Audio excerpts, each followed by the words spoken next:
Timmy Boy, absolute Synchronität. So wie du. Absolute Synchronität. Servus, bin auch da. Grüß von mir daheim. Grüß von dir zurück. Kuss auf die Nuss. Jetzt warten wir noch ein bisschen mich selber her. Oh, der YouTube-Sepp ist auch am Start. Da schau her, da schau her. Da hier zuerst einmal in meiner weisen Voraussicht sagen: Hobby! Was war denn dieser meine? Moment, so nicht. Hobby! Geht schon noch, passt schon. Warnblut, Lippen aufeichten. Jetzt hat Schieße. Kriegst mir in den Haufen hinein, damit nichts passiert. Habe die Ehre an den 43V3R6. Danke für deinen Namen. Danke, dass ich das lesen hab müssen. An die Leuchtrauschkugel, an den Schnutsch, an den Darth Yoda, an den Sven, an den Herrn Baumgartner, an den Opa, an den Balschmann, an den Mühle, an den... Ist da eigentlich irgendjemand einmal nicht grün? Lest mir einfach mal alle vor, die nicht grün sind. An den Darth Yoda, an den Firehunter, an den Batman, an den Lord Sith, an den Robert De Niro, Dieselworks, Improxy, Paranoid, irgendwas, an den 43V3R6, an den Darth Yoda, an den Sven, an den Herrn Baumgartner, an den Martin Bosel, an den Herrn Zack, an den Flipnase, an den Riesenmike, an den Sirnius, an den Leckmermarsch, an den Cabanossi, an den Schuster und dann ist schon wieder gut. So, das war das letzte Mal, dass ich euch grüße, weil wer kann 5 Mal im Monat nicht da Lust. Der ist nicht wert, dass er grüßt wird! Späßle ist eh klar. Alex aus Öl, woher sonst? Timmy Boy, wo? Timmy Boy, da. Hast du nicht gesehen? Ist er blind? Der war schon. Den wirst du wahrscheinlich nicht gesehen haben, weil das. Wie wissen das eigentlich bei euch? Ich wenn da bei mir auf Stream starten, ne, drück, auf Hochladen, ne? Dann dauert es bei mir oft einmal 20, manchmal auch 40 Sekunden, bis ich mich selber da sehe. Und her. Das kann ja bei euch dann nicht anders sein. Und wenn der Timmy Boy und ich. Hashtag Let's Moi Horror rockt. Hashtag neuer Stimmt nicht ganz. FIFA 3 Ingame-Trailer heute da und neue Infos. Hashtag UBAHN. Hashtag Wir kriegen eine scheiß U-Bahn! Genau wie ich es gesagt hab! Ja! Oh, Gaming Knowledge ist noch da. Meine Gaming Skills haben wir ein bisschen verlassen in den letzten 5 Jahren, aber sonst Knowledge ist am Start. Der Mo von der Justizveranstalterin, so für die muss ich jetzt ein Breeders Donation Castle dann machen, glaube ich. Servus Birger, bin wieder du. Zeit ist aber gesagt, na! Hashtag Leerzeichen, Leerzeichen, Leerzeichen, Leerzeichen, Leerzeichen, Leerzeichen, Leerzeichen, Leerzeichen, Leerzeichen, Leerzeichen, Leerzeichen, Leerzeichen, Leerzeichen, Leerzeichen, Leerzeichen. Ja, kill mir halt auf! Seit wann liest du alles vor, du Rindvieh? Was soll jetzt das? Ja, was soll jetzt das? Das fragt mich ja! Timmy Boy, merci hier. Mo von der Justizveranstalterin, ebenfalls merci, grüß deine alle. Löwensepp, Kuss auf die Nuss, merci dir für deinen 5er Zampel, merci für deinen Zügel und der Alex, merci für den 6er Timmy Boy. So, jetzt. Infobroker. Was? Null Nintonde Patentklage ist in Japan abgewiesen worden. Was? Muss ich nicht auf dem Jahresmatch mit dem Zitronakini noch schnell austauschen. Ach, du meinst Nintendo. Nintonde. Ja, ist fast das Gleiche, muss man sich ein bisschen anstrengen. Patentklage ist in Japan abgewiesen worden. Infobroker merci für den 5er. Das bedeutet, ich habe das nur ein bisschen nebenbei mitgekriegt. Ich glaube, Nintendo hat Palworld irgendwie verklagt, oder? Und wollte das Patent haben drauf, Monster in Spielen zu beschwören. So interessant. Helle Hautfarbe, Daumen hoch, helle Hautfarbe, Ellentinseln, Andorra, Antigua und Barbuda, Aserbaidschan, Bangladesch, Barbados, Bahamas, Armenien, Brasilien, Burundi. Was? Was? Okay. Danke, Alex. Sehr gut. Gute Besserung. So, Mühli, merci für 7 Monate. Habe dritter ganz subtiler Hinweis, ich habe Geburtstag. Alles Gute. Da wird wenigstens irgendwie gratuliert. Oh. Ja, du weißt es, aber es ist nicht. Deswegen ein Resub und Hashtag Tina Pro Gamer. Mühli. Das ist sad. Community, you know what to do. This is sad. You know what to do. Alles Gute, Mühli! Alex, nochmal merci. Felix, merci für den Pfft, habe dritt und danke du! Danke, ist wirklich wichtig. Bambi, merci für 68 Monate. Habe dritt Biergolf, der Graue, der 10er fürs Carport kommt gleich. Nein, Schluss aus, brauchen wir keinen 10er für Carport. Ja, na. Was soll jetzt das? Na, Mühli, nein! Und damit was Na! Bitchen Anu Ageit in Oasch bloß. Sag mir, du bist Österreicher. Du hast das. Wir in Bayern schreiben wir nämlich Arsch, nicht Arsch. Ich verrotze euch immer selber. So Birger, Döner ist du, Du Mai Huhn. Eude bereit und heit gibt's 4 Mai Eude an Ohnmachtscounter. Hat a bissel Herzproblem. Ob das so eine geile Idee ist. Auf dem Boden wälzen Ergebnis. Ergebnis gibt's am Ende vom Stream. Herr Matthew, lass dir den scheiß Döner schmecken, ich mag auch einen, aber fick dich! Und wer der alte kratzt ab, währenddessen wir da Spiele spielen. Ich sag das, wie es ist. Wolfric. Natürlich, alles gut Müli. Kleiner als 3. Kleiner als 3 ist der Mühli. Mann, jetzt chillt mal die Kniescheibe, warum kommt da, wo kann man da nicht irgendwo einstellen, dass wenigstens mal 10 Sekunden Pause ist zwischen Donations, ich flip aus. Heute wieder. Hat es heute wieder Klontüten gegeben, oder was ist denn heute? Da 10, Justizveranstaltungsbeauftragte mit 10 Euro nur am Cent, ein schöner Grüß zurück, Dankeschön. Wolfric, ich versuche deinen Witz vorzulesen, aber ich kann nicht. Keiner mehr dabei ist unter 5 Euro, wo seine Scheiße nicht vorgelesen wird! Ach Gott, Alex. So jetzt namoi das Ass verstehst mit Pause, Dominika-Pause, Grenada-Pause, Kolumbien-Pause, Kosovo-Pause, Malediven-Pause, Mali-Pause, Malta-Pause, Lettland-Pause, Libanon-Pause, Litauen-Pause. Alter Trottel. Die restlichen Fahnen kennen jetzt uns da das fertig lesen, aber halt doch dein Maul. Halt doch dein Maul! Was ist das da? Ein Schelten sei großer Spaß mit Fahnen! Kruzifix. Phänomenal, der Birkberg, kann ich mir jetzt Abo vom Chris von Österreich abstellen? Ja, kannst, Link ist in der Beschreibung. Problem, also ich möchte es nur gesagt haben, ich finde das immer krass, aber es kommt keiner was dagegen tun. Der Versand nach Österreich ist utopisch teuer. Der ist teuer bis Heftel. War bei mir bei der Kappe genauso, ich kann es verstehen, weil es halt einfach nicht anders geht. Ich kann ja auch nichts dafür. Der Chris kann auch nichts dafür. Keiner kann da was dafür. Aber ja, es geht. Dankeschön. Da das bei euch in Österreich aber ein Wechselgeld ist, das wurscht. Herr Sturmlakai, merci für den Zwickel für Annex. Dankeschön. Ist der Support-Account, den wir halt mehr oder weniger, oder den ich halt für mich mehr oder weniger beschlossen habe, ist damit mal für eine Woche den kriegst. Merci dir. Alex, merci Bambi, merci Justizveranstaltung, merci so. Darf jetzt ein Wolfric sein Bullshit vorlesen, bitteschön. Wenn dich heute die Toten jagen, denk immer dran, ich atme ein, ich raste aus. Und natürlich alles Gute Müsli. Wir werden sehen. Matthew, Ruhe jetzt! Na danke, Chef, da kauft der einer. Was kostet bei euch der Döner, Alter? Du kauft da Oina grinsender Smiley Koi Sorg. Hat Madison letzte Woche überlebt sich vor Lachen auf dem Boden. Ich finde, der schlimmste Part in Madison ist der 3. Stream, wenn uns der Blue Knees verfolgt und so. Alter, da habe ich eine Panik schon. Noch nie in einem anderen Horrorspiel ist mir da so eiskalt am Bugel gelaufen, wenn ich die Steps hinter mir her und der unsichtbar uns verfolgt und dann diese Terrormusik losgeht und so weiter. Das war das Schlimmste, was ich jemals in einem Spiel spielen habe müssen. Ohne Scheiß. Nein! Stadi! Der Chef und Olle. Vielen Dank zur unerwarteten. Unerwartet? Warte, ich hab da noch 80 Mimis. Gesicht Pfeil nach oben und unten. Ich werd mein Amt gewissenhaft durchführen. Ebenso bedanke ich mich beim Bahako, der mir das Amt ehrenvoll übergeben hat. Make Mimis great again. Staudi, du sagst es. Es war so schön, wenn wir wieder great Mimis hätten. Community-interne Mimis, die man nur mir verstehen. Und da hast du halt, ich habe halt durchgescrollt und habe mich wirklich ein paar Mal köstlich amüsiert. Und ich mir gedacht, das ist schon lange kein Mimikini mehr gekrönt worden. Fix läden, Alter. Fix läden. Der Chris schreibt, zur Not zahlst 50 Euro Eintritt für Wiener Comic-Con und holst da das Heftel. Wird das doch nicht sagen, ja, das können wir so machen, das ist eine gute Idee. Hold my Boomer-Stempel. Du bist da der einzige Berechtigte in der Community, der Boomer-Stempel verteilen darf. Und ich. Sonst niemand. Staudi, ich weiß nicht, was ich dazu sagen soll. 50er ist sauber zwar, aber du bist lang nur dabei, du wirst schon wissen, was du tust. So ein Song dazu außer Merci. Sag. So ein Song! Den kriegst! An guten Stream. 66 KW! Schaffst du Turnier nicht. Ganz Wochenende gebe ich dir Zeit. Schaffst du nicht. Einfach einen Stream, merci dir. So, wir fangen heute mal ausnahmsweise mal wieder pünktlich zum Spielen, aber wir waren das. Ja?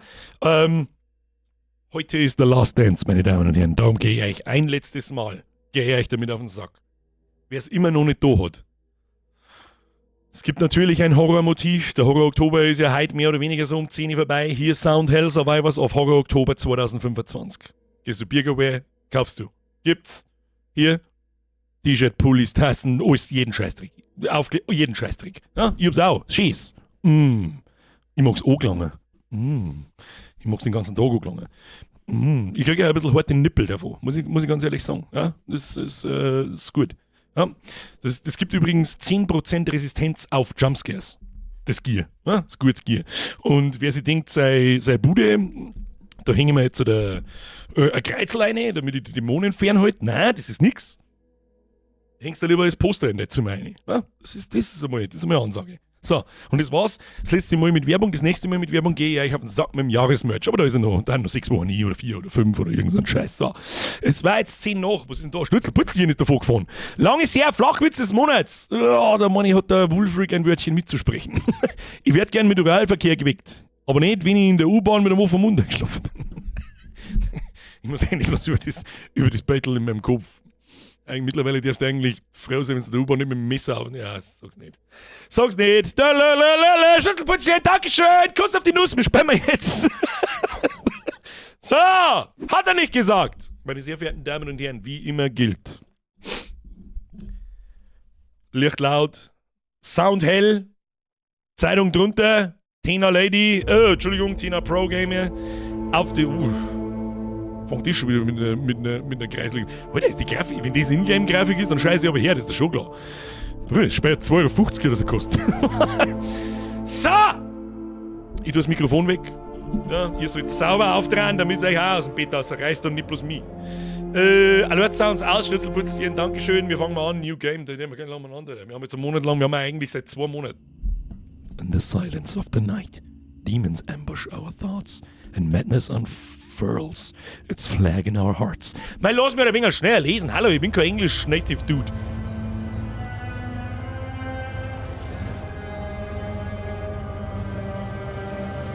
Bruder, wenn das Ingame-Grafik ist, dann schmeiß ich mit meiner Scheiße, bist du besoffen?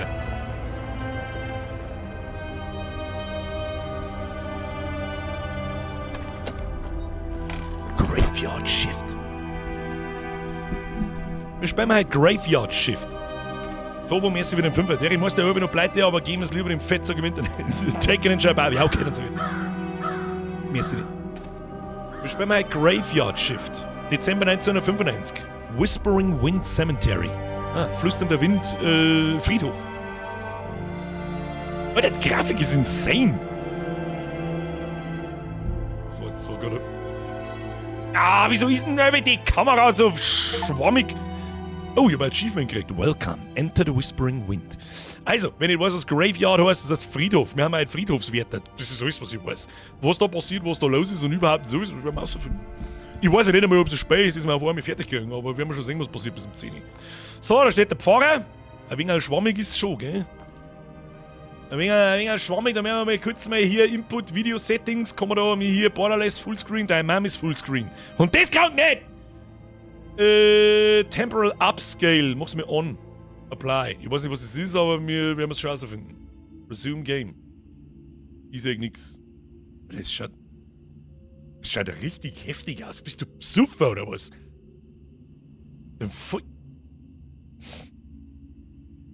Was du jetzt da? I'm glad to see you. And I'm sure we've hired a great guardian. Dein Mund kannst schon bewegen. Aber gut, irgendwo muss man abstrichen. Das Ding hat 2,50 € gekostet. Schlüsselputzchen, danke dir. Schluss jetzt. Und während dem Spiel wird nicht donated. So, er ist sehr froh, dass er uns gesehen hat und er ist sicher, dass er den richtigen Friedhofwächter engagiert hat. I know that during the first few nights you might not feel comfortable in this place. No, ich glaub, die ganzen... And maybe a bit scared. But you'll get used to it soon. Ich weiß nicht, Pfarrer, bretzt du mit den Kindern auch so? Da wird das nix mit...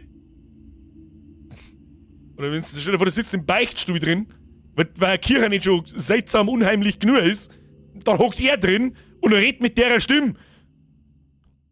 Teil mir deine Sünden mit, mein Sohn. Wenn ich so drüber nachdenke, habe ich eigentlich gar nichts da. Tschüss! So, er ist sich ziemlich sicher, dass wir uns in die ersten Nächte ein bisschen seltsam fühlen und ein bisschen Angst haben und so. This cemetery is the most peaceful place at night. Ja, mit Sicherheit ist es der most peaceful place. Enjoyment in the tranquility and silence of this place. Wolfric. Fix. Ich brauche noch nichts mehr zum Futtern, habe eben in mein Essen gebissen und es wurde pelzig. Aber hey, zumindest ist das andere nicht pelzig und dass ich gerne meine Gosch halte. Hehehe, 69er.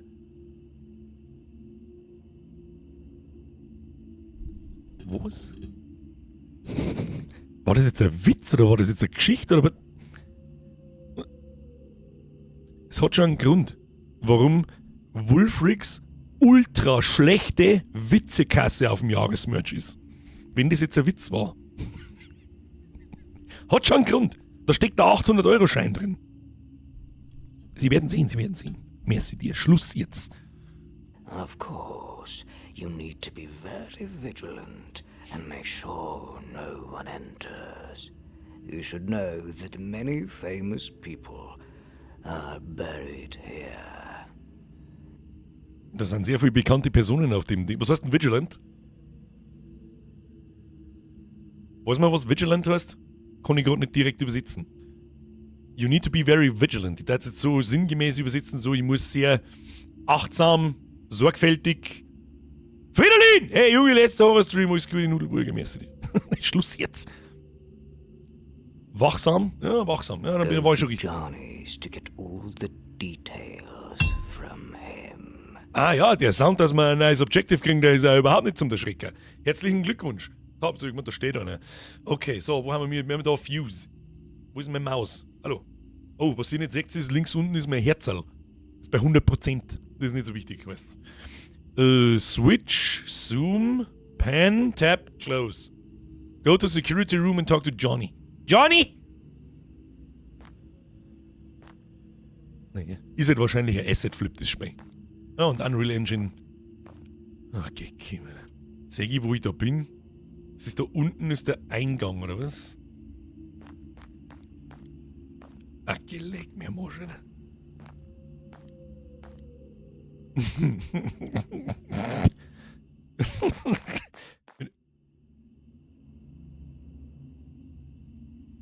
Das ist der John, der ist da vorher nicht gestanden, ne? Da kann ich doch nicht gehen. Jetzt. Bist du der Johnny, schaust dir aus wie der Frankenstein? Wieso bist du auf 2,50 Meter raus, oder bin ich schon wieder in der Hocken?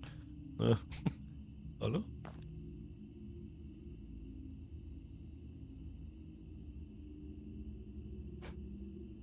Sag selber. Sag selber.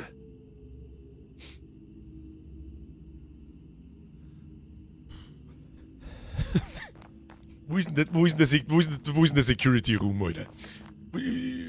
Das ist der große Security Room. Wieso kann man da nicht? Lang jetzt schon wieder, wenn ich da an die einzelnen Pflastersteine hängen bleibe. Aber gut. Indie-Game. Was soll ich machen? Wo ist der Security Room? Church? Ah, da ist der Security Room. Links hinten irgendwo. Wenn wir da jetzt kommen, da ist ein gebogener Weg. Das ist wahrscheinlich das Ding da. Gehen wir da mal so weiter. Vogel! Oder so. Oh, ich glaube, ich sehe den Johnny schon. Ja, okay. Müssen wir mal ein bisschen rundum laufen. Ich hab das Gefühl, wir müssen uns auskennen. So, Johnny! Oh, du schaust ein bisschen aus wie der von Reservoir Dogs, der den Mann selber Schlapp schneidet. Ich weiß gerade leider Gottes seinen Namen nicht, aber der glaube ich ist gestorben. You must be the new night shift guard. You should know that guarding this cemetery isn't easy. This cemetery is equipped with CCTV cameras due to the burial of many famous individuals. You must regularly check the cameras and never let anyone in. Also wir müssen immer diese Überwachungskameras checken und wir dürfen keinen einlassen. Tonight the cemetery has 3 guests. Due to the time constraints and a lack of proper and secure mortuary around the city, they had to store the bodies of the Ghost Rock group here tonight. Ghost Rock Tomorrow, Group? the funeral for these will be held, and you must be very attentive at the cemetery. Da ist einfach eine Rockband gestorben. There's something very important that the priest told me not to tell you, but I'll share it with you. The previous night shift guard died of a heart attack. Ah, toll. And we found his body at the church door with a bluish complexion and a terrified look. Boni on his Kanone face. übrigens ebenfalls merci dir. Übersehen.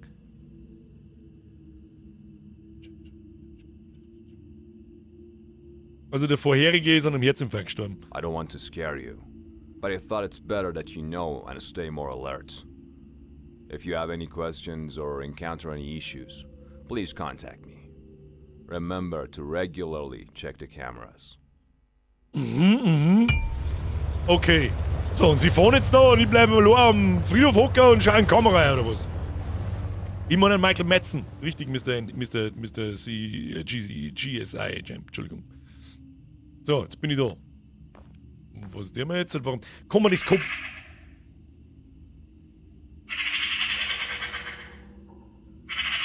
Kannst du die Fresse halten, du Mistviech, du Ochswachs?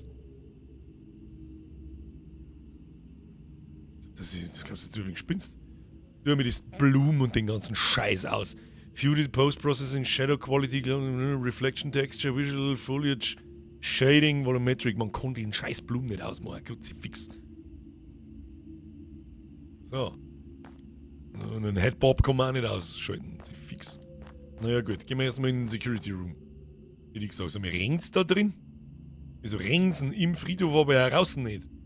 Interesting. Whispering Winds, Graveyard, established 1907. Wir haben 1995 ganz geheißen, gell? Lamperl. Wie krass ausschauen tut's schon.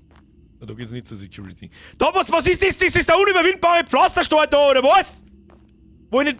Was ist denn das für... Ich kann springen. Auf einmal kann ich springen. Kann ich mich ducken auch auf einmal? Nö. Na ja, gut. Starren wir einfach mal behindert in die Kamera. Grantlerbart Mann, Birge, wieso immer ich? Warum denn? So, bin da bereit, mit dem Weiber die Strafe von Girls, Freier Jesse zu erfassen, lasse die Knechtung beginnen. Birgberg wegschauen, macht nicht automatisch unschuldig. Gewissensbisse sollen dich heute im Nacht plagen. Ich weiß überhaupt nicht, was ist überhaupt jetzt. A tall man is still in the grave, I have to ask him to go. Ich bin mir nicht sicher, ob ich den großen Typen fragen möchte. Oder auffordern möchte, dass er geht. Hey, großer Mann! Kannst du bitte abhauen? Mich bitte zufrieden lassen, das war voll super. Hallo? Excuse me, sir.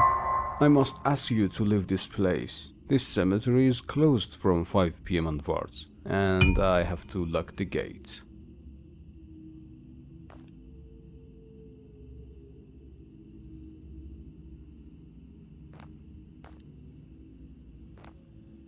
Du sollst einmal zum Doktor schauen, Alter. Irgendwas stimmt mit deinen Haxen, mit deinen Armen, mit deinem Kreuz und überhaupt nicht. Irgendwas stimmt da nicht.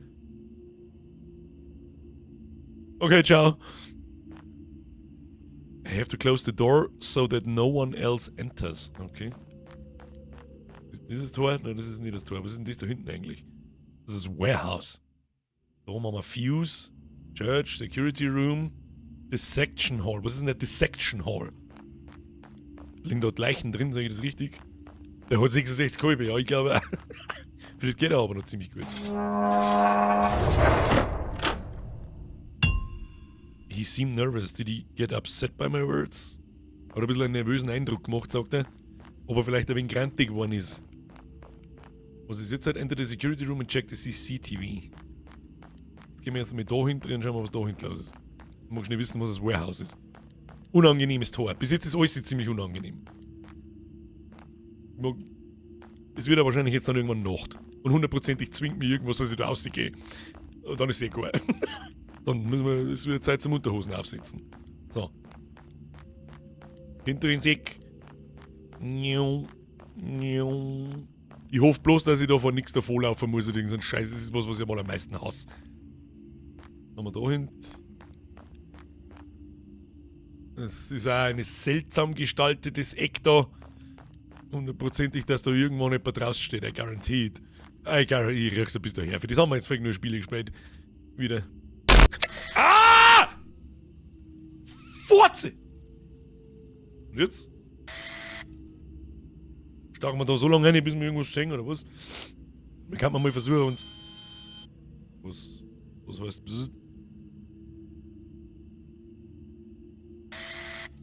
Das ist mit der Kamera umdreht, okay. Also das ist vor der Kirche. Das ist der Bogen, die Bogenstraße, die man merken kann. Was das ist, weiß ich nicht, aber es schaut, könnte die Kirche von innen sein. Oh no! Ja, Wasserräder hat's zerrissen! Okay. Autos schauen gut aus. Eingang schaut gut aus. Ja, freilich! Jesus Christ, hängt auch an der Wind drauf. So kann man einfach mal Schnee und Wind ohne Klein. Und Achtung, Wet Floor.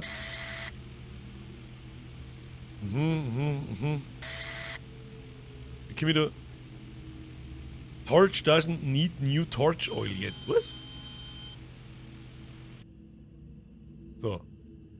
Machen wir jetzt da Objective Rail, enter the security room and check the CCTV.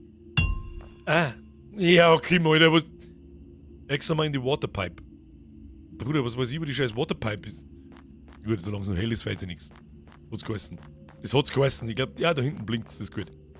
Was blinkt, ist gut. Weifin schreibt mir Schwan fürchterlich, ist nicht. Gnädel? Gnädel, is it you?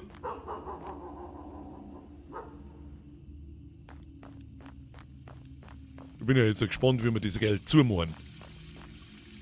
I have to close the water tank. Wo ist denn der Water Tank? Da hinten.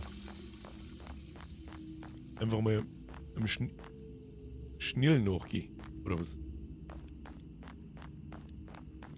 Eine Kamera? Mr. Death, find the Death Statue. Wo ist denn da eine Todesstatue? Für mich schaut da alles nach Tod aus. Ich bin... Was? Have you ever heard the cries of a demon? Oh Gott. Mach's Geld so nicht, der Futzen.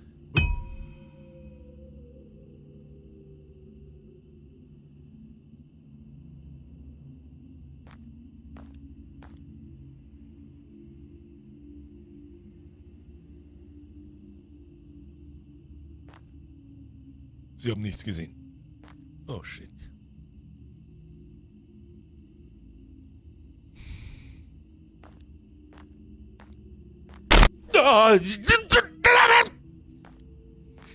I can't believe my eyes. I can't believe my eyes.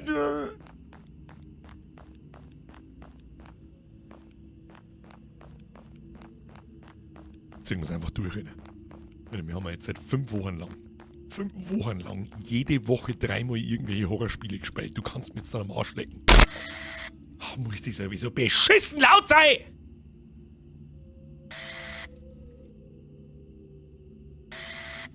Da ist nix! Da ist auch nix!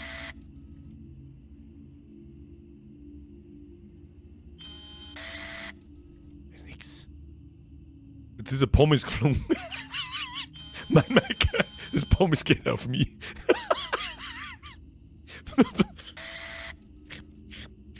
Ja! And it's gone. Verdammt. Steffi, für nächstes Jahr Jahresmerch können wir gleich mal aufschreiben, Überwachung, Kameras verteilen. Hier da ein Sound mit denen? Das ist Five Nights at Freddy's in draußen.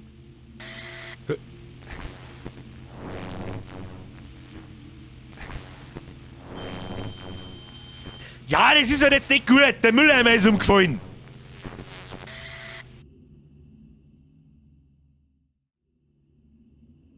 Wo ist das? Außer rechts, das ist der Dissection. Ich hab nicht mehr nachgeschaut, vielleicht hat es jemand geschrieben, was Dissection Hall. Ja, hör mal auf mit deiner Behinderten. Change has occurred in the Dissection Hall. Check it out. Wie übersetzt man das wortwörtlich? Leichenschauhaus.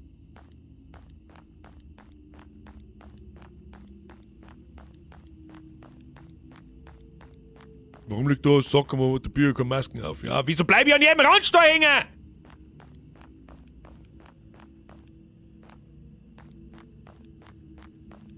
Gar keinen Bock auf die Scheiße. Was ist denn eigentlich das da hinten für ein Stiegelfriedhof? Ist das für die armen Teufel, die kein Geld nicht gehabt haben? Oder was ist denn da hinten? Hm?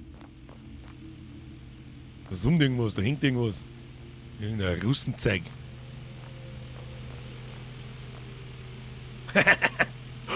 Das Battle habe ich schon irgendwo mal gesehen.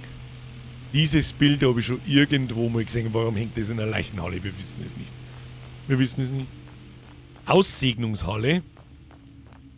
Das Wort habe ich, glaube ich, noch nie in meinem Leben gehört.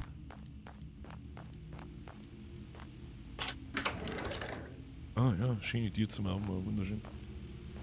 Ja. War nicht das erste Mal, dass uns der Rollstuhl fehlt. Oder? Zugesperrt.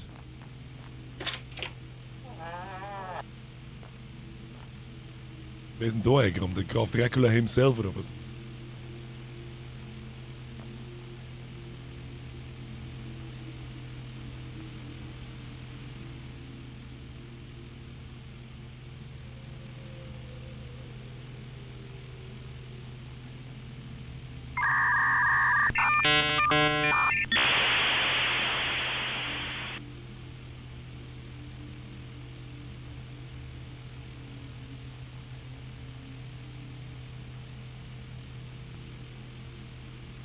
Wenigstens sind es zu. So, was haben wir da? Massive Spritzen, das haben wir im Mortuary-Assistent gelernt, was man mit der tut.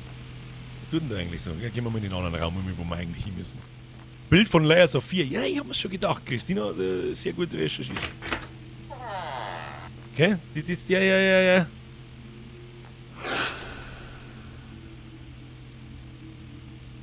Was?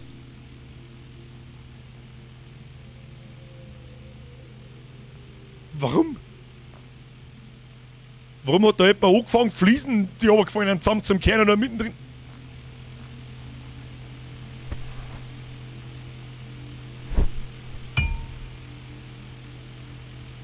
Go back to the security room. Oh Gott. Mein...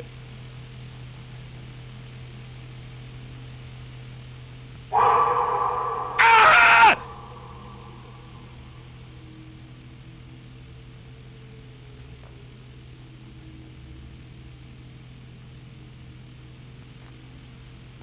Ja, jetzt die Fresse, ich gehe einfach nach Hause, okay? Tschüss dann. Was ist das da hinten? Telefon. Ihr Telefon. Das Telefon schellt. Bin im Keller. Oh, da geht's anscheinend wirklich in den Keller. Vielleicht noch verwählt, doch ich bin schneller, ich bin der Telefonmann. Ich geh morgens, ich geh abends an das Telefon dran. Was ist das? Hat der ein Lunchpaket hier geklickt? Was ist... A skull that is not whether is it real or fake. Skull, the messenger. Find the skull. Toll, was tue ich mit dem? Buh! Großer Spaß, toll. Legen wir ihn wieder hin. Nichts passiert. Der liegt halt jetzt da. Kann man nicht mitnehmen. Ich höre ein Telefon. Telefon schellen. Das Telefon schellen. Bin schon unterwegs, tu dir nicht da weh.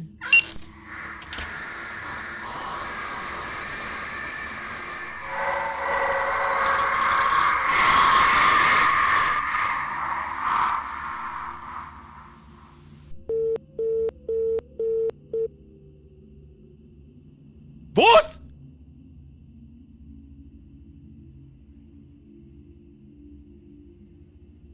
Winnie Wadenkrampfel, Sepp! Welcome to the squad, ab in den Chat, ab in die Wadel, Sepp. Ab in den Chat, merci dir. Merci für die Mitgliedschaft. So, was? Check this. Go back to the security. Ja, bin ich. Was ist jetzt mit dem scheiß Telefon da? Was wollen Sie?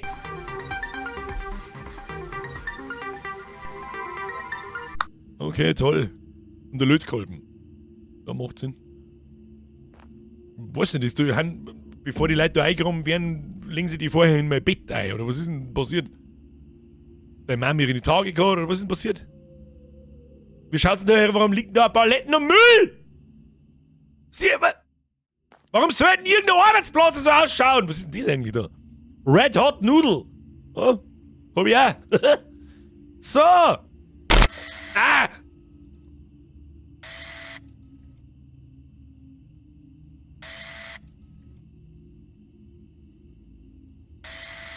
Was ist hier los? War das Battle da an dem Grabstoff? Weiß ich nicht mehr. Der Rorschach schaut vorbei.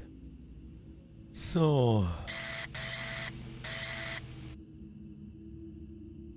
A guy standing in front of the door. I don't need to tell him to go, he will understand. Was?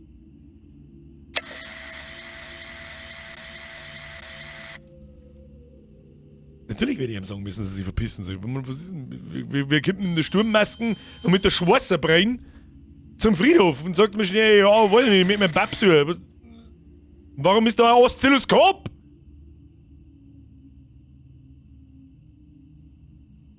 Art of Survival, The Doctor at Home, Holy Bible. Was haben wir da? Reality is an illusion. Drugs. Senator, was ist denn jetzt? Das ist jetzt, werden wir jetzt wieder, ist jetzt wieder Mitgliedschaft umsonst, oder was? Senatoris, welcome to the squad. Merci dir, danke für die Mitgliedschaft. So, Schluss jetzt. Gehen wir zu dem Typen aus, den haben wir mal putzen oder was weiß ich was mit denen. Toll. Ganz toll. Hm?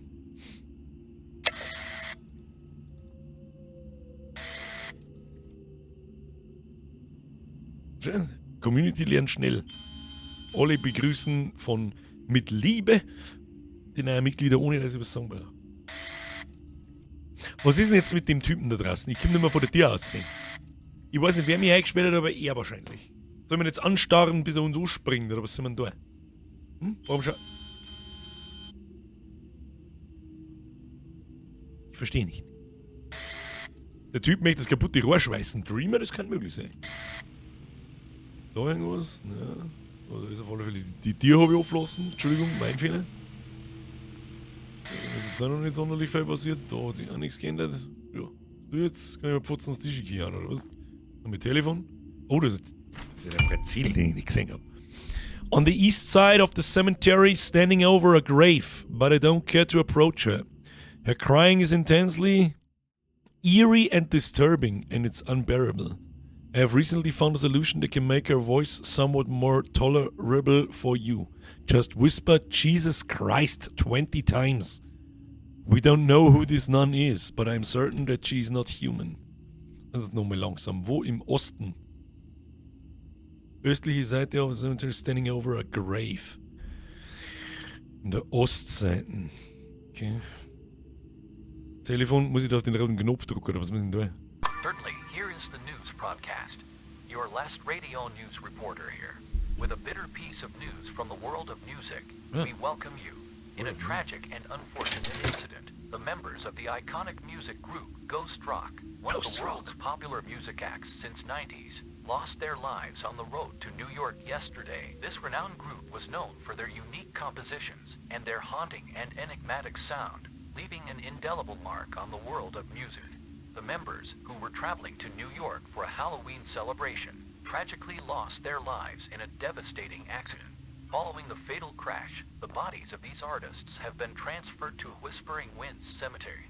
Tomorrow, in a private ceremony attended by their friends and loved ones, they will be laid to rest. Across the globe, fans and admirers of this group are deeply affected by this tragedy, shocked by the sudden and final loss of their beloved artist. Here on the radio, we extend our condolences to the families and friends of these great artists. It's a bitter news that has left the world of music mourning the loss of these tremendous talent. Okay. Radio durchsage, dass die Rockband gestorben ist, das sind die drei, die bei uns in der Halle liegen. Und jetzt?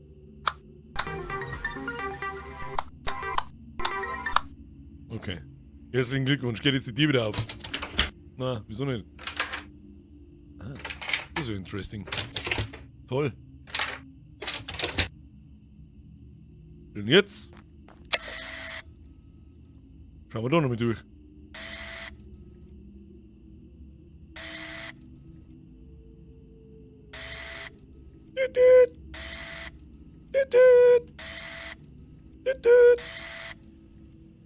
Zigeuner Sepp steht oben noch draußen. Da hätte ich jetzt halt mit irgendwas gerechnet, was...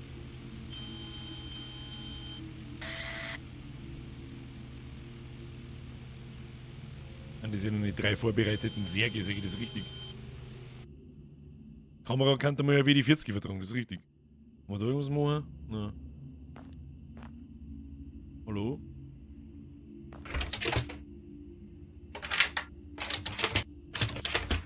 There is no any key in inventory. Was brauche ich da für ein... Warte mal. Wieder Schubladen aufmachen oder so? Na. Da was aufmachen? Na. Wieso nicht? I need a key! Weiß ich nicht, ob ich den...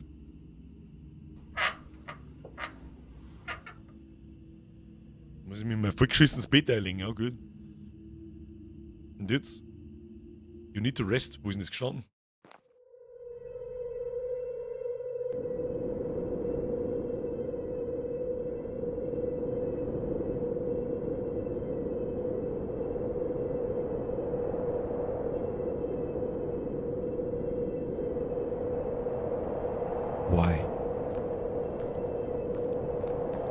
Ich laufe in Richtung Licht. Das ist so eine gute Idee, das weiß ich nicht, aber...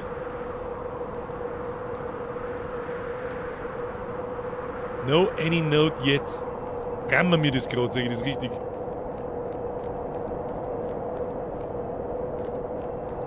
Da hinten blinkt was. Ich seh's. Da hinten ist ein weißes Licht im Himmel. Das ist immer ein gutes Zeichen. Okay, es ist bloß eine gestummene Laterne. Herzlichen Glückwunsch.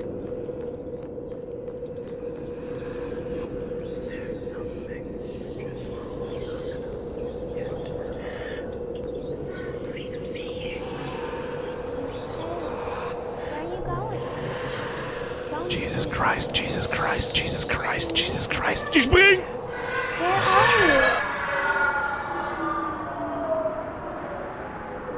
Das Sounddesign ist gut. Da kannst du mir gar nichts sagen. Das ist...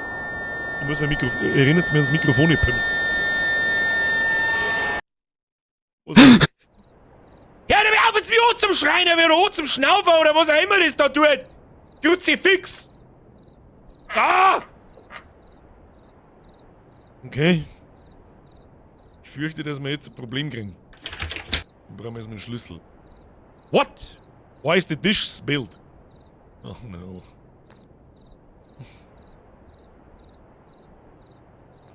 Ich muss eigentlich gar nicht wissen. No flashlight in equipment. Oh no.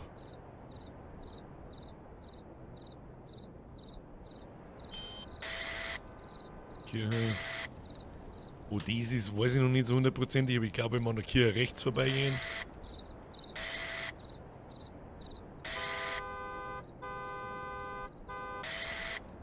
Der Dude ist weg.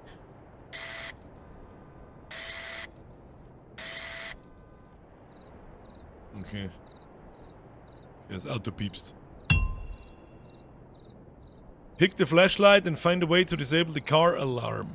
Oh, das war eine große Flashlight. Oh.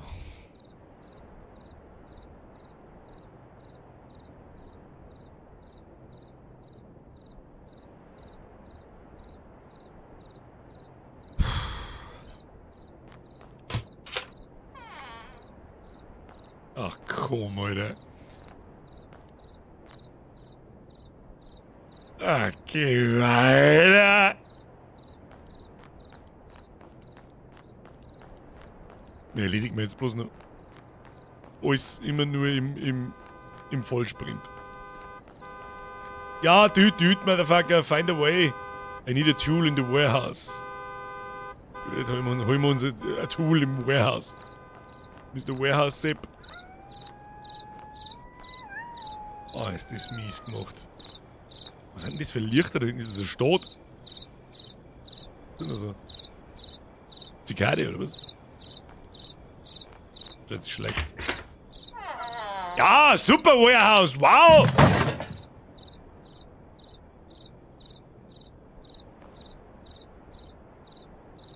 Aber einen Lötkolben gibt's. Was war das jetzt? Ist es der Eimer davor geflogen oder was? Tool added to inventory. Oh, da haben wir noch ein Tool. Crowbar. Achso, die kann ich jetzt noch nicht mitnehmen. Da bin ich wieder gezwungen, dass ich wieder nochmal daher gehe. Ja.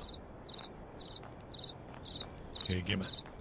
I have to disconnect the car's alarm wire, otherwise the car's battery may run out. Okay, können wir.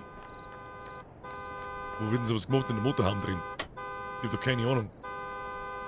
Eine mit dem Tool. Ah, sicherlich. Passt schon. Hier, Kfz-Meister, check. Go back to the security room. Das können wir machen. Wichtig ist auf alle Fälle, dass...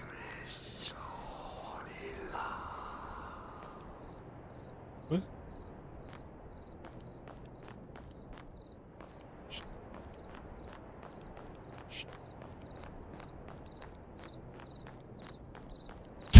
What? Ah! The fuse has blown. Find the fuse. Himmel, Sackel, Zement, was für Fuse? Ich mag kein Fuse. Ach, no! Ich mag kein Fuse finden. Also wir müssen jetzt oben rum. Einfach oben rum. Immer oben rum.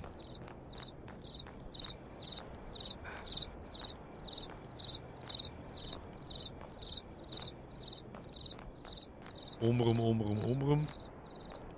Okay. Ah, ich hätte Sicherung, weiß ich nicht, die hätte ich da oben aufs Hochhaus aufgebaut. Dass man bloß mit dem Hubschrauber hinkommt, du Rind. Ja, toller Platz.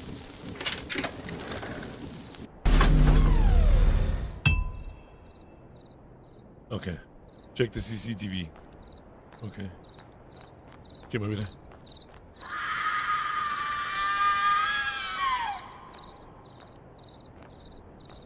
Oh, nächstes Gesicht einfach, dass man das Wurst schreiben und was möchte. Ah, jetzt auch nicht bei mir. Eine irgendwelche Junkies aus der Stadt, was weiß ich. So, bin wieder da. Birke, durchziehen. Durchziehen!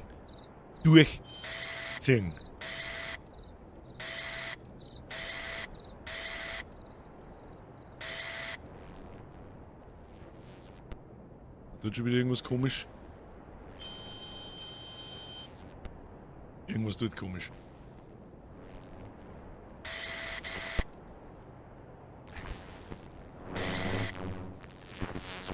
Ach nee. Er hat zwei aus einem Bett rausgefallen.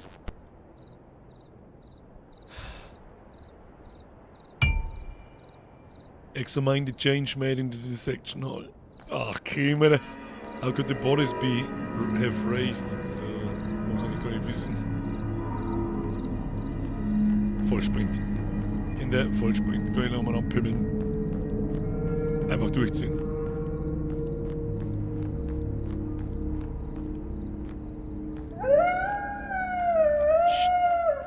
Alter, das ist doch 1:1 das Hundgeheul aus Resident Evil 1. Dieser Sound hat sich in mein Hirn gebrannt. Was?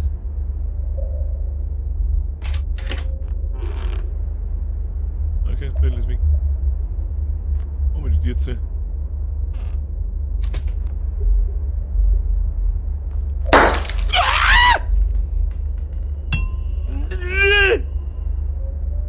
Find a way out. How about fuck you?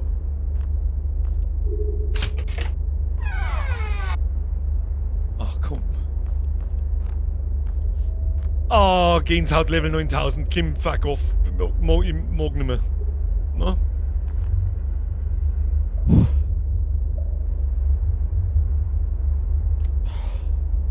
Das hilft nicht.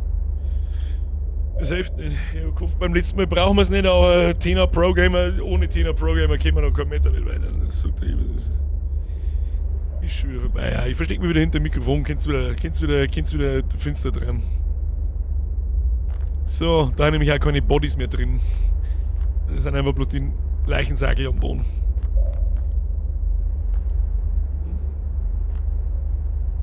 A key should be around here. We will not be buried here. Wir werden hier nicht begraben. Ja, super. Das schmeckt aber so, der Schlüssel nochmal anliegt. Vielleicht bei dem Mann und seine Wichs die hin. Oh, Kim, ist das miese Scheiße. Ich weiß nicht, was wir machen. Ah, was? No pistol in equipment? Was für Pistol, Alter? Das hat nicht so geschrieben.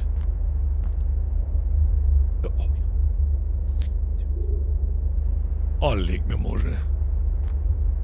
Beutel ist auch weg, ja, das hab ich schon registriert.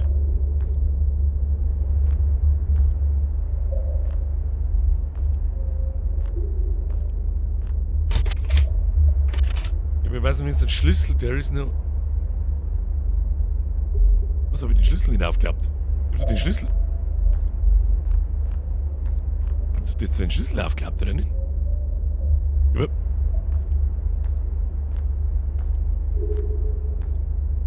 Wie geht der hin hier?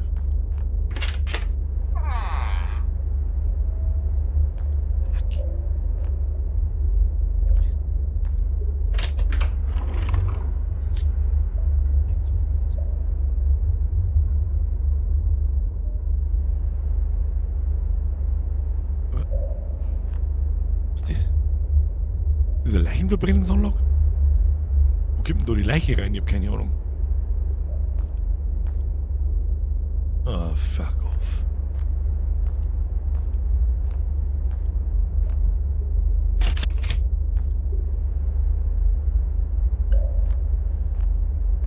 War da nicht ein Finster mit einem Holzbrill? Ja. Hätte ich schon oh, leck du mieser Wichser! Okay, fuck off!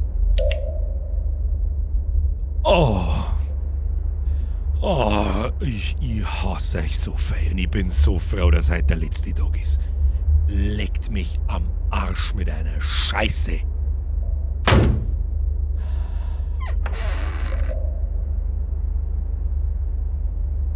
Freilich steigen wir da hinten noch, was tat man sonst? Was eine miese Dreckscheiße. Leckt mich am... Keep Johnny informed by phone. Ja, das machen wir, oder? Was ist mit dem Kasperlkopf, der vorhin draußen gestanden ist? Leckt mich bloß am Arsch. Leckt mich bloß am Arsch, ab in den Security Room, hab keine Lust mehr. Tschüss. Ich fahr heim, steig mir gleich ins Auto, ich weiß es auch nicht. Los, Abflug. Dritte Leiche ist auch weg, da hab ich jetzt nicht aufgepasst. Dann soll ich 3 fort. Ach komm. Ja, das war klar. Rufen wir den anderen noch. Beep, beep, Motherfucker. Hello? Hello, Mr. Johnny. There's a problem. What's going on there? I just realized that the bodies are not in their place. What should I do? Mr. Johnny? I can't hear you. Can you hear me? Oh, Jesus. Jesus, voice acting is out on point. Im Morgen CCTV nicht checken! Nicht! Na! Wieso grabt denn da einer aus? Der hat sich sogar ein Lagerfeuer gemacht, der Dude! Wo ist denn das? Ich weiß nicht, wo das ist. Irgendwo hinter der Kirche, glaube ich, hä? Hinter der Kirche, da wo die Fuse war. Also da oben, ganz im Norden. Er macht da gut so jetzt Unboxing, ja. Oh. Okay, in den einen Raum kann ich nicht mehr reinschauen, wo die 3 Leichen drin liegen. Interesting. So, mach das Ding an. Apparently someone is digging a grave in the cemetery. Check it out. Ja, Fralle! Beste Friedhofwache ever, wo in einer Nacht so viel passiert wie im anderen im Jahrhundert nicht. Da schicken sie mir, aber ich hab eine Feuerwehrhacke. Hab ich noch Feuerwehrhacke? Hab ich noch. Da schlug ich mit dem der Huren. Ich hätte jetzt gesagt, das war da irgendwo. Ah ja, da ist ein Lagerfeuer. Ja, natürlich ist er jetzt nicht mehr da, oder? Oder gehört, wie die aufgebaut haben. He dug that grave. Ja, aber... Zoom nur ein wenig schnell rein. Look what devil has do.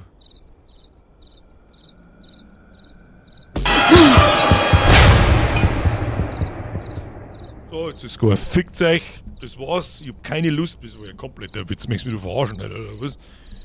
Tschüss dann.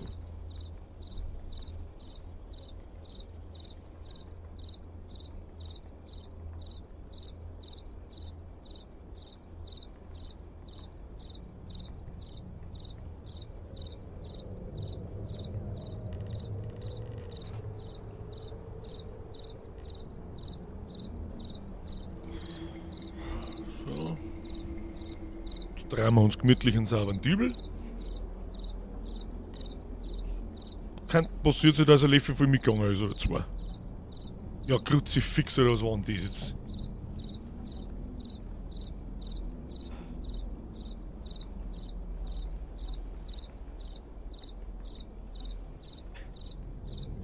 Brudi muss groß. Leg mir am Arsch.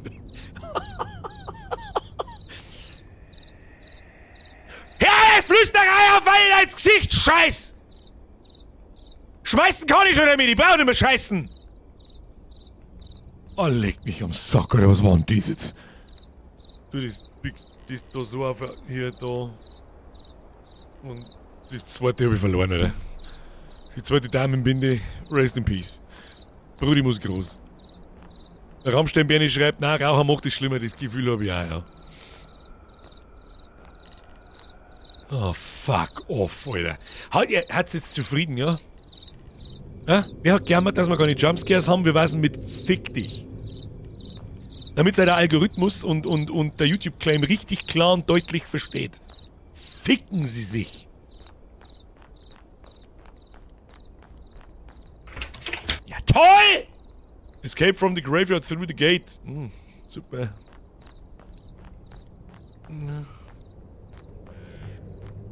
Morgen?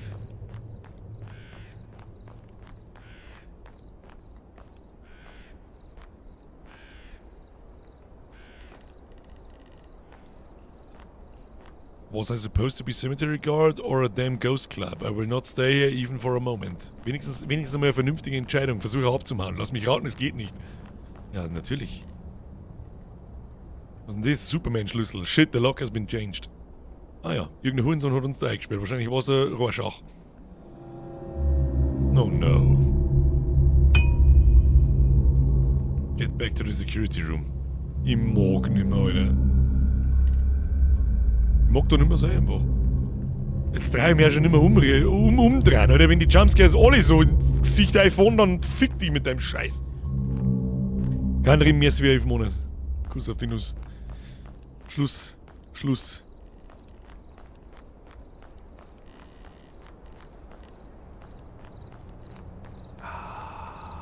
Ja, gut, dass es zu ist. Eigentlich, wenn ich so drüber nachdenke, schauen die Typen aber nicht so aus, als hätten sie Probleme mit Schließern. Wieso geht denn jetzt die Tür so schnell auf? Grutze fix! Was du die Muse? Lass mich mit der Muse in Ruhe! Jetzt ruf den anderen noch mal an! Geht auch nicht. Muse ist auch kaputt. Kann ich da eigentlich irgendwie... Muss ich da immer alle Kameras durchschalten? Schon... Ja. Halt ab.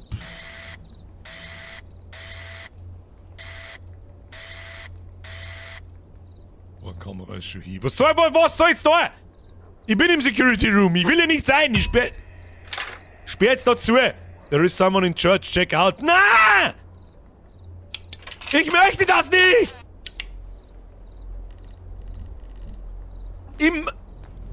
Wieso soll er denn das da? Hä?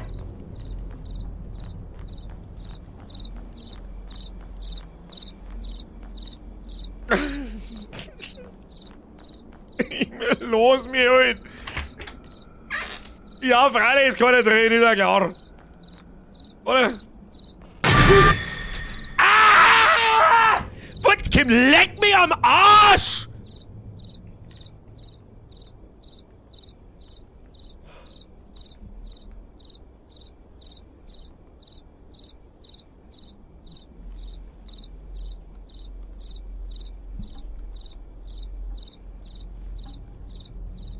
Funktioniert nicht.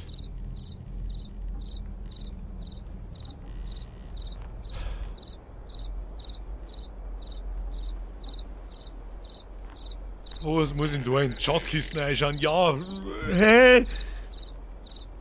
Ziel drin. Was hat da hinter, was hat da hinter mir? Was denn? Was? Was ist? Lass mich stehen! Und die scheiß Zikaden da draußen, die wen ich finde, dann schieße ich mit der Schrotflinte in den Arsch. We, the buried ones in this cemetery, have a message for you. For years, a demon has been buried here, tormenting our souls. Now, you are condemned to destroy the demon with this cemetery and save us from torment. Otherwise, a harsh death awaits you. So, da ist ein Dämon auf dem Friedhof, die da begraben sind. Die werden getortured, gefoltert und ganz schlecht und mimimi und meine Aufgabe ist jetzt den zum Verscheißen. Du kannst mir am Arsch legen, den einzigen, den ich verscheiß, bin ich selber. Das haben wir jetzt wieder zwickelt. Das wäre der super Best-of die Jahre.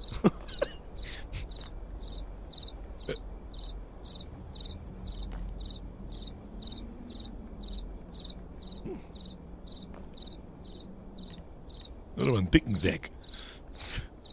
Was du jetzt da? Spring mich auch nicht an, weil ich hier scheiß. Follow the footprint. Okay. Ich weiß nicht, warum ich das tue, aber wir tun es mal. Ah, das war wirklich einfach ein dermaßen stumpfer Jumpscare, dass alles zu spät ist, du. Ich bin's Jesse, das beste Horror-Game kommt zum Schluss, ja. Das sowieso nicht ganz kämen sehen, muss ich sagen. Ich habe ja gehofft, das ist sowas wie der Mortuary Assistant. Der war schlimm, aber nicht so. Warum gehen wir mir da hinten? Ich mag da nicht sein. Ist das der Osten? Da mit dem Warehouse?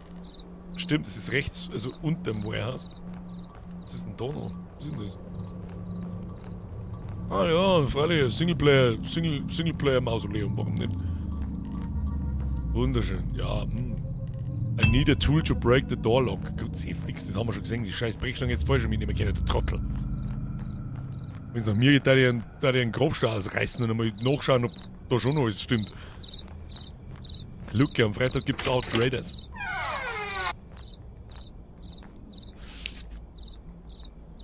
Ich drehe mich so schnell um, ich weiß nicht. Schnell wieder hinter. Geschichten aus der Gruft. Ich freue mich. Kannst bitte endlich am Punkt. Ich schwör's euch bei Gott, am Punkt 10 ist so dermaßen vorbei. Scheißegal, wie weit wir mit in dem Spiel sind, das bloß noch schäbert. Da kann man's Haupttor aufbrechen mit dem Ding! Ja, freilich! Sicherlich hört das keiner! Na, der Dämon freut sich. Grüezi, fix jetzt deinen Hut auf Bier, weil sonst wird das nichts. Ja, freilich! Natürlich, ja, sicherlich! Servus, ich bin... Let me hear, there must be something important here. Ja, was werden schon sein? Direkt als geschissenes Loch im Boden. Muss ich überhaupt wissen? Smith. So die Musik.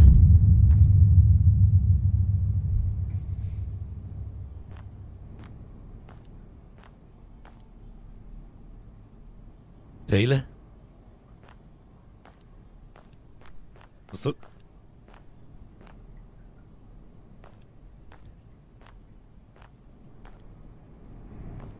Toll.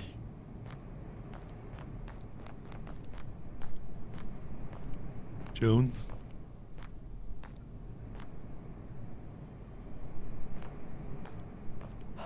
Andy. Merci dir. Welcome to the squad. Up in den Chat, aber dir Andy. Ich habe jetzt überhaupt keinen Nerv nicht, oder? Ich habe überhaupt keinen Nerv. Es gibt der Batman auch noch hinten noch. Kruzifix. Merci dir, merci euch beide. Habe dir Batman. Schluss mit der Scheiße jetzt! Warum ist das so hell? Ich trau keinem Stecker nicht. Ja, was? Ich darf nicht auf die Lippen beißen, weil ich beiß mir die Unterlippen ab. Ich sag das, was ist. Roberts, kann ich da eigentlich irgendwas tun? Ja, das sind so Familiengrüften. Leute, dankeschön. Du, da hat ein paar einen vergessen.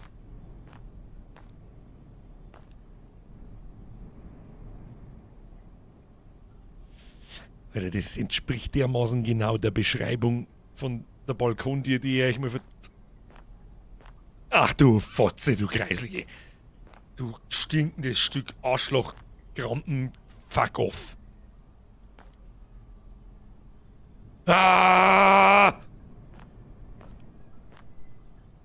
Ich mich da durch? Na.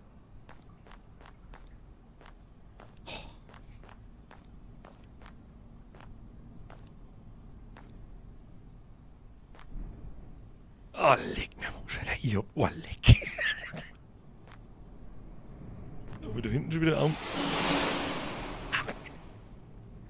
Ah! Wieso geht denn jetzt da hinten ein Licht? Was ist denn?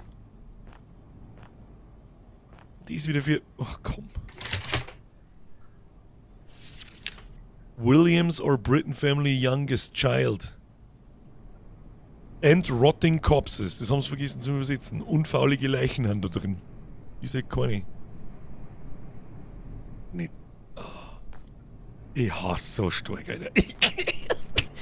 Ich hasse euch so unbandig. Übrigens, mal kurze Ansage. Der Horror-Oktober ist nicht vorbei. Also der Horror-Oktober in dieser Saison ist quasi schon vorbei. Aber heute ist zum Beispiel ein Spiel rausgekommen, das heißt IRE. Das schaut ziemlich vielversprechend aus. Und Mitte November kommt Unmanned. Und der November ist voll. Ich versuche einfach abzulenken, merkst du das? Der November ist voll mit lauter guten Spiele. Kannst du die 2 DLC, der letzte Story DLC, dann können wir endlich diesmal wieder spielen. Anno 117 kommt raus. Wir spielen nächste Woche Are We There Yet? Flash mit dabei. Wer nur mit dabei ist, weiß ich noch nicht, aber wahrscheinlich nehmen wir 2 Randoms mit oder mindestens einen. Der Dampfler kann nicht. Der muss wieder lernen und lauter so einen sinnlosen Scheiß. Und Freitag ist nix. Den Freitag spielen wir Ark Raiders. Das ist ein Extraction-Shooter, der morgen rauskommt. Einen ziemlichen Hype hat und ich bin auch ein bisschen gehypt, muss ich ganz ehrlich sagen. Ich hab Bock drauf. Deswegen habe ich mich dazu entschieden, an Halloween Ark Raiders zum Spielen. Können wir nach dem Stream noch mal drüber schmerzen dann, warum und weshalb ich diese Entscheidung traf. Außerdem chillt's mir die Kniescheibe. Wir spielen seit 8 Wochen nur finsterne, dreckige Scheißspiele. Wer klangt's jetzt dann? Da steht der schwarze Idiot da hinten, oder? Nicht.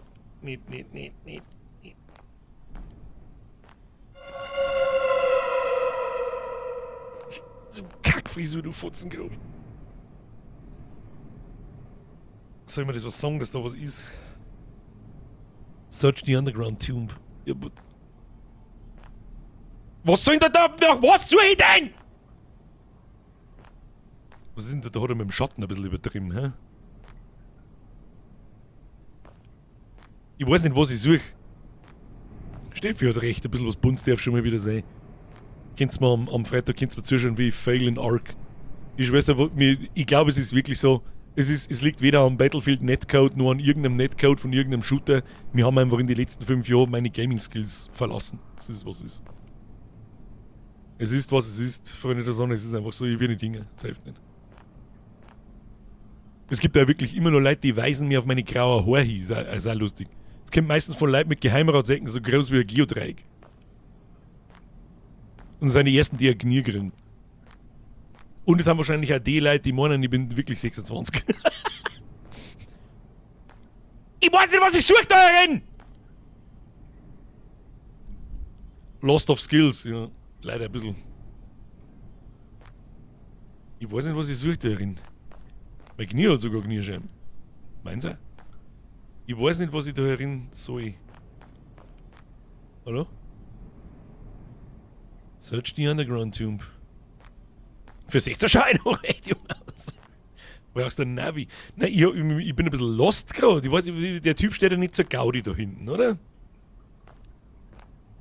Der da im Boden versinkt. Aber ich komme mit dem Ding da nichts mehr. Ich habe jetzt ein bisschen die Befürchtung, Grafik schön und cool. Ah! Coffin Inspector. Inspect the all coffin.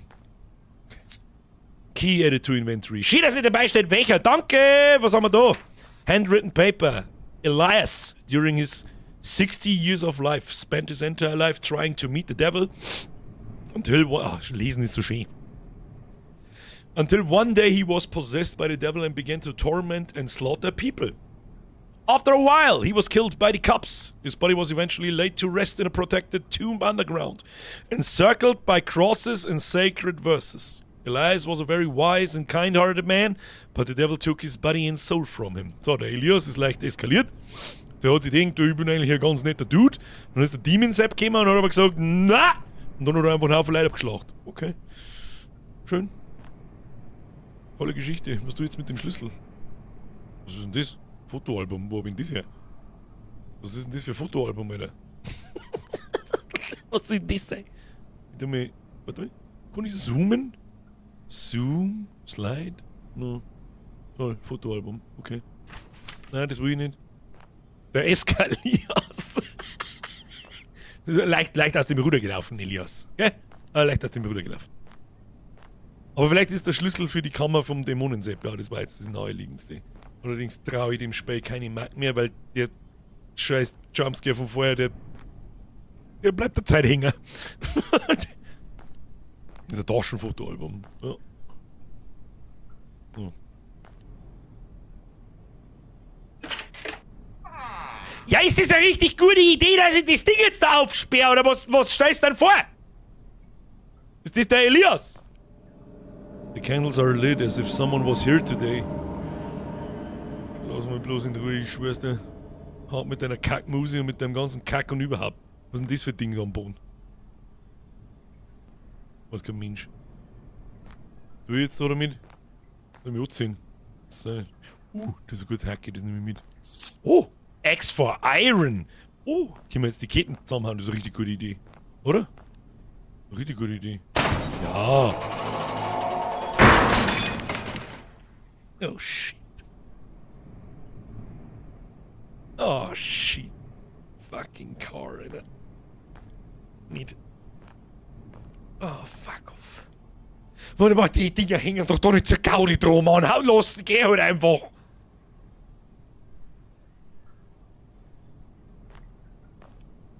Oh shit. Ah shit, Alter.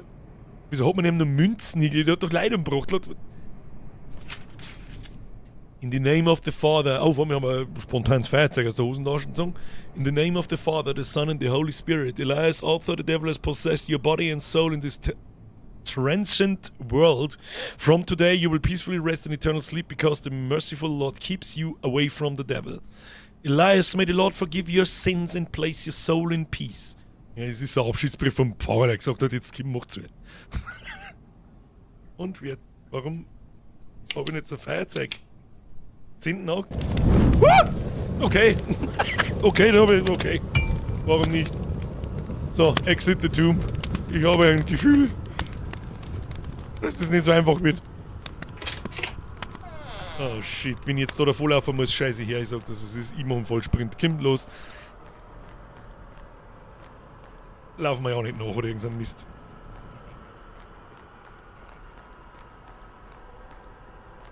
Einfach geradeaus, Kim. Abflug. Mach. Mach den Geniel, Kim, da ist ein Leutnant, das ist gut für uns. Ist das gut für uns? Ich weiß nicht. Nicht links.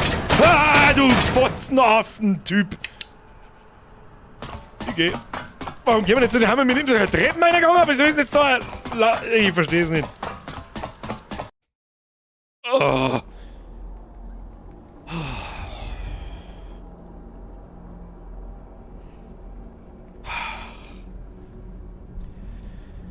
Wenn halt irgendjemand in dem Stream sitzt, der nicht auf den Like-Button draufgedrückt hat,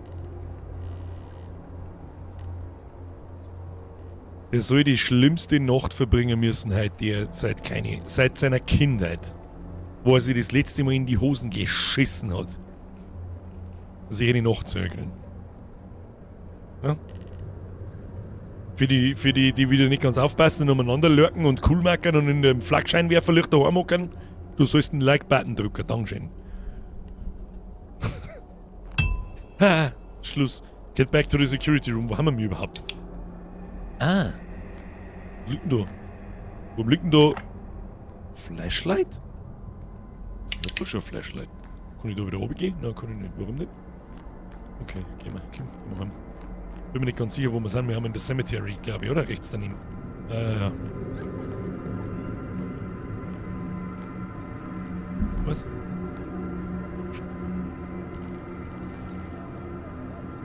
I hear crying from there. I will go check. Warum? Warum machen check? But why?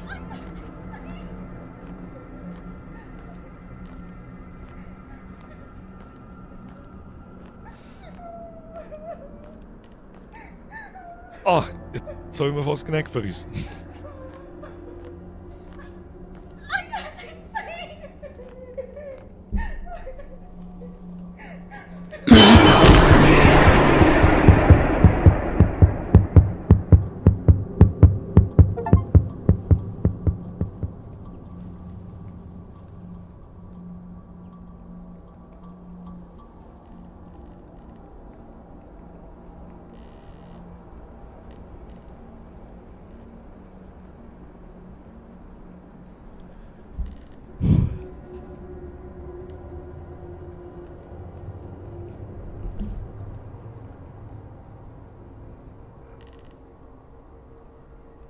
Ich sage jetzt einfach gar nichts mehr.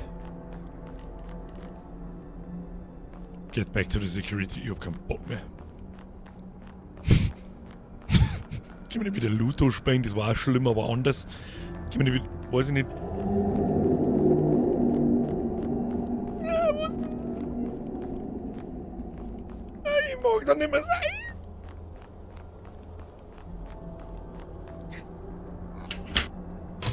Du sollst nicht aufhören, du sollst den Schlitz zum Mongo! Das geht nicht mehr! Will gehen das? Nein! Das geht einfach nicht mehr.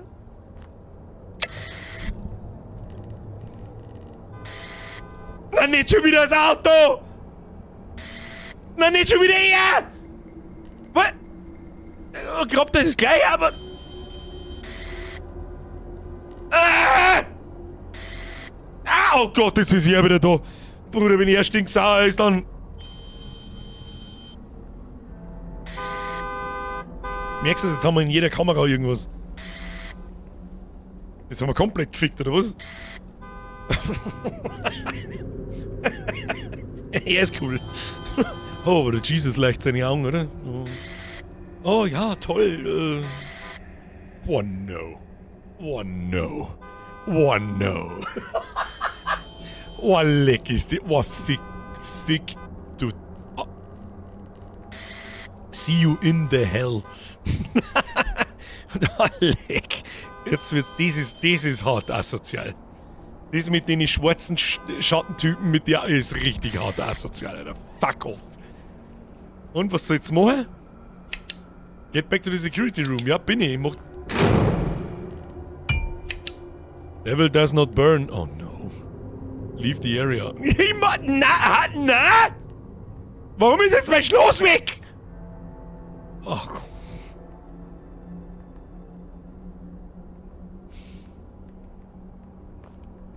Ich kann doch nicht.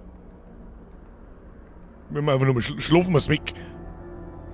Schlafen wir es halt einfach weg. Jetzt Kim liegt in dein vollgeschissenes Bett ein. Da geht einfach die nicht mehr auf. Warum nicht? Hab ich doch gesagt, dass die Area da draußen noch braucht wird.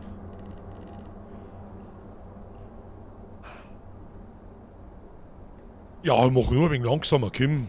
Weil...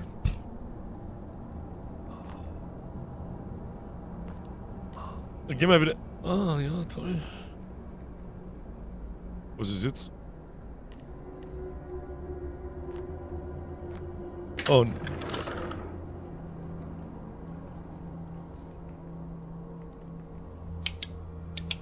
Ich glaube, ich habe das Speck kaputt gemacht. Bitte nicht. Bitte nicht noch mehr alles. Gut, passt. Nicht noch mehr zurück ausgehen. Jesus ist gekreist. So.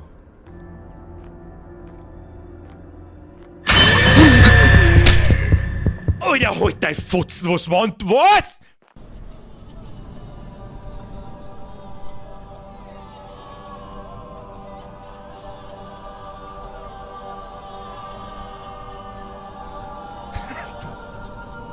Nein, ist kein Topf, ich glaube, das gehört so.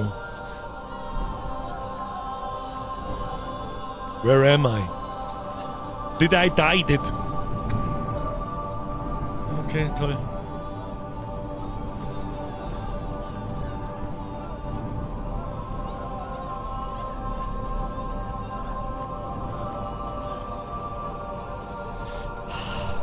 Wie geht's denn dem Mann und seiner Alten, Alter? Wie geht's dem Mann und seiner Alten? Wenn ich schon dreimal gestorben bin, dann muss ist der Sanka schon gefahren. Ist schon losgefahren. Ich weiß nicht so ganz, was ich tun muss. Aber laufen wir mal durch und schauen mal, was passiert. Ist da überall... Okay, das sind anscheinend Beerdigungen oder so. Schaut verdächtig aus. Nein. Birger, zieh durch, weil du es dann geschafft hast. Ja, zieh durch. Komm. Schön, macht so.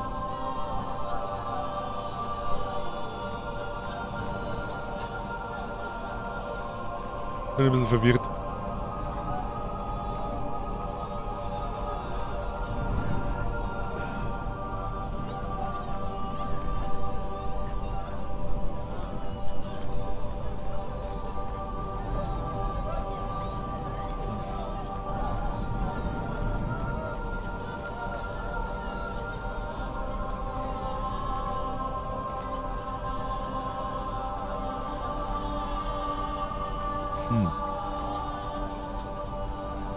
Jetzt weiß ich soweit, jetzt kann die Tipps brauchen, aber da waren wir noch nicht auf dem Dings auf.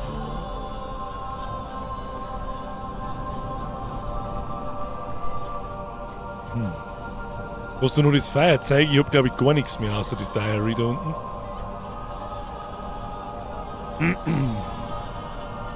Kopfweh habe ich! Und die ganze Zeit hochgeschrien werden von irgendwelchen Arschlöcher. Was ist da? Was ist denn das da? Ist das ein Grafikfehler oder ist das... Scheint so. Bin mir nicht ganz... Ja, das ist ein wenig blöd. Manchmal sagt man einfach nicht, was man... Ich springe jetzt so mal rein, was war denn sonst...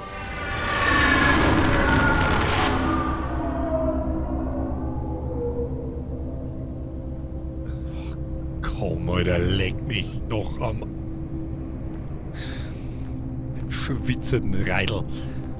Wenn ich für die 8 Wochen lang nicht wasch vorher, das sag ich dir, wie es ist. Was ist denn jetzt das da? Ist das was... Ist das eine Gaskammer oder was? Ah ja. Da ist ein Hebel. Schaut ein bisschen aus wie der Gang zum Todestrakt. Machen wir nicht in den Todestrakt.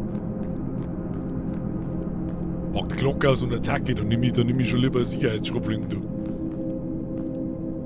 Weil ich irgendwie das Gefühl hab, die hilft auch nichts. So, nochmal ein Hebel.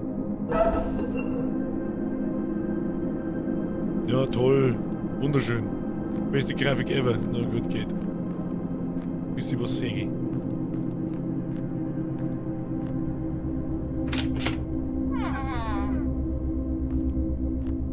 Lasst sind sowas wie iPhone sag. Lasst sind sowas wie iPhone sag. Videotape. I found a tape. Aber ich hab keinen Videorekorder, oder? Insert VHS into the device and play. What device? Ins Telefon, oder was, du Spacko? Nimm die Taschenlampe wieder mit. Na, da ist der Device. So. Kinder, so erzählt der Papa ein bisschen was aus dem Krieg. Also ganz früher. So macht. So. Das ist eine Videokassetten. Ob du es glaubst oder nicht. Die ist auch ungefähr, ich halte jetzt meinen Bimbus da einmal so in die Kamera rein, die ist auch ungefähr so groß. Also ich habe mir richtig packen können. Ne? Richtig nehmen können so. Und da war ein Film drauf. Ne? Und damit man sich das anschauen hat können, musst du diese Kassette nehmen, da hast du Sachen aufnehmen können und so. Und man hat das VHS genannt. Ja, das war eine Video, ich weiß nicht, was VHS übersetzt heißt, das weiß ich noch. Aber, weiß ich nicht mehr, aber man hat es VHS genannt. Und wenn ich das so richtig sehe, da ist ein Bandel drin. Ja? Und die ist zurückgespult. Also früher hast du nicht einfach in einer Zeitleiste gesagt, so, Minute 2, sondern du hast einfach zurücklaufen lassen müssen. Du hast dabei zuschauen können. Das war interessant. Und genau. Und zum Abspielen von so einer Videokassetten hat man einen Mokoko VHS-Player braucht. Oder einen von Philips oder von Siemens oder irgendwas anderes. Lese einen Text. Was? Steht der Text dabei? Oh, da. The Video Home System. VHS, da hätten wir mal gelesen. Is a standard for consumer-level analog video recording on tape cassettes. Developed by Victor Company of Japan, JVC, in the early 70s. It was released in Japan in the late 1976 and in the United States in early 1977. Das musst du dir mal vorstellen. Das ist gute 50 Jahre her. Das ist bloß mal 50 Jahre her, wann so scheiß Videokassetten erfunden worden sind, die es vorher nicht gegeben hat. Also davor hat man kein Fernsehprogramm aufnehmen können oder keine Filme anschauen. Dampfe, Alter, das mit den Beerdigungen war krass. Ich als Bestatter habe jetzt einmal von unten gesehen, braucht's nicht. Dampfe, merci dir. Wir waren da 10 Jahre, wann haben wir zum Mond geflogen? 69. Ist jetzt der Auto mir jetzt wieder als Behinderte. Ich glaube, was sind wir 60, 69, irgend so, ist ja wurscht. 10 Jahre vorher haben wir auf den Mond geflogen. Ungefähr so grob. Hätte ich jetzt gesagt gehabt. Das ist narrisch, wenn du gerade mal schaust, 50 Jahre später, zu dem Zeitpunkt hat es noch keinen PC gegeben. Ne? Da hat schon digitale erste Anfänge gegeben, aber wir waren noch so meilenweit davon entfernt von dem. Und heute hast du ein Smartphone in deiner Hosentasche, das sie natürlich in verschiedenen Klassen eigentlich jeder leisten kann und jeder hat eins, das eine Rechenleistung hat, die ist so jenseits von Gut und Böse, dass alles zu spät ist. Das ist so heftig, was in den letzten 50 Jahren passiert ist, dass es eigentlich... Ich bin mit den Kassetten aufgewachsen. Ich hab VHS-Filme noch irgendwo unten im Keller. Es ist wirklich narrisch. Und wie ich mich gefreut habe, wie ich meinen ersten Videorekorder gekriegt habe. Und wie ich dann meinen zweiten gekriegt habe, damit ich die VHS-Tapes von der Videothek überspulen kann und in der Schule verkaufen kann. Was wir mir schon alles gemacht haben. So, hier. Play. Oder muss man zuerst einschalten? Tatsächlich. Play. Ja, was möchtest du jetzt von mir? Ja, wie tue ich das da rein? Hallo?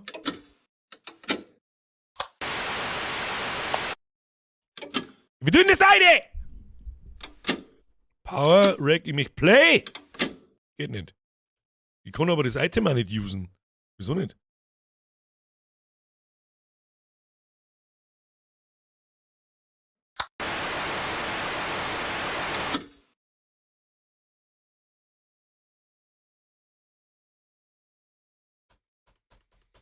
Hallo?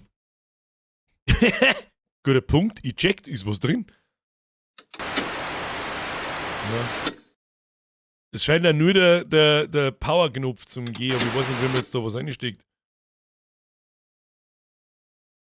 Erst Recorder an, zweiten Fernseher an. Recorder. Fernseh. Na.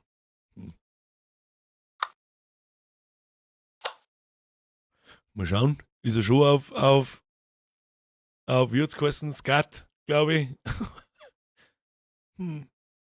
Zurückspulen haben wir auch. Entschuldigung, ist das ein Apple VHS-Recorder? Ich weiß jetzt auch nicht so hundertprozentig, was wir da jetzt lernen. Play, ich kann da nicht auf Play drücken, das System ist nicht so geil. Ich kann da bloß ein- und ausschalten. Jetzt da mal ein bisschen umeinander einfach irgendwo.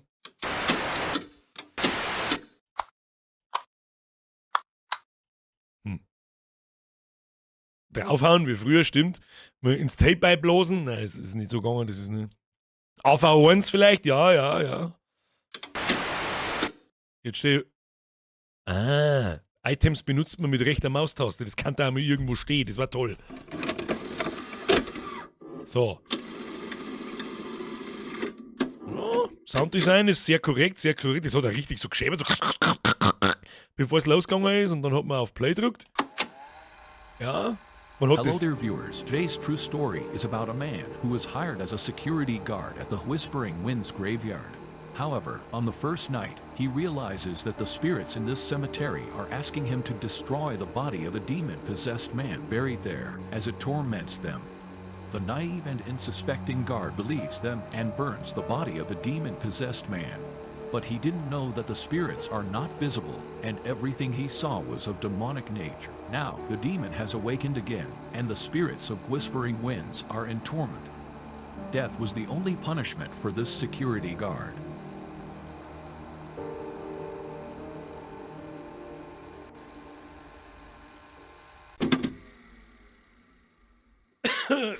Toll. Oh, zurücklaufen. Jetzt wird hier Rewind. Ready? Nochmal Play, oder was? Hello there, viewers. Schnauze. So. Insert VHS into the device in Play. Ja, super. Jetzt. Graveyard. However, Busy. Stop. Psst. on the first night, he realizes that the spirits in this cemetery are asking him to destroy the body of a demon-possessed man buried there as it torments them. The naive and unsuspecting guard believes them and burns the what? body of the demon-possessed man. Don't look it But up. he didn't know that the spirits are not visible, and everything he saw was of demonic nature. Now, the demon has awakened again, and the spirits of Whispering Winds are in torment. Death was the only punishment for this security guard.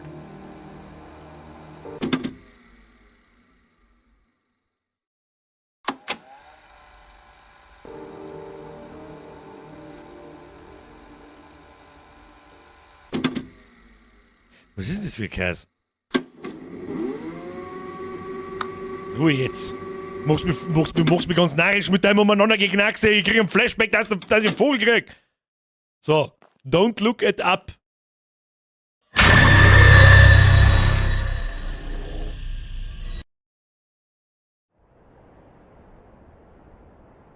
Da war was ich nicht gesehen hab.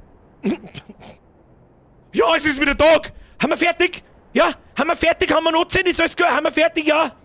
Gehen wir früher Feierabend? Morgen? Ja? Nein? Was ist denn das jetzt? Ja, schaut gut aus. Da haben wir mit dem Kram fertig. Ja, da ist auch keiner, da ist auch keiner, da ist auch keiner. Oh, der Pfarrer ist da! Ja! Pfarrer, bitte sag... Ja! Pfarrer, bitte sag mir einfach, dass der nächste Tag ist. Kim? The bodies are in their place. There is no sign last nightmare. That's good. That's good. Meet the priest at the exit. Ja. Verpiss dich bloß mit deiner Scheiße. Ich sag das, was ist.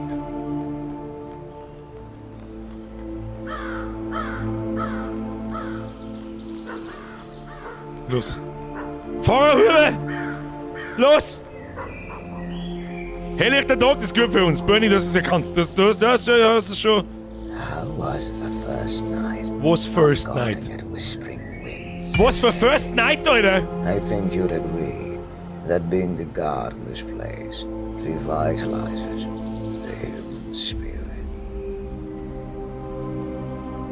Was für First Night, Alter? Du kannst mir begeistern, dass ich noch länger bin. Und jetzt? Leave the graveyard. Ja, tschüss dann.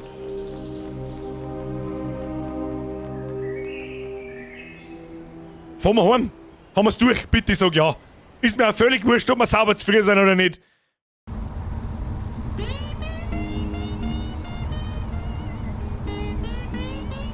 Was ist denn jetzt? Muss ich Auto fahren? Fallout Radio.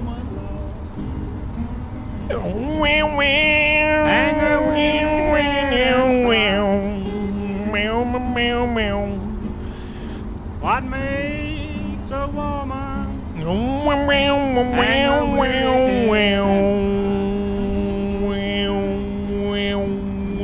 when she starts to tell her only loving man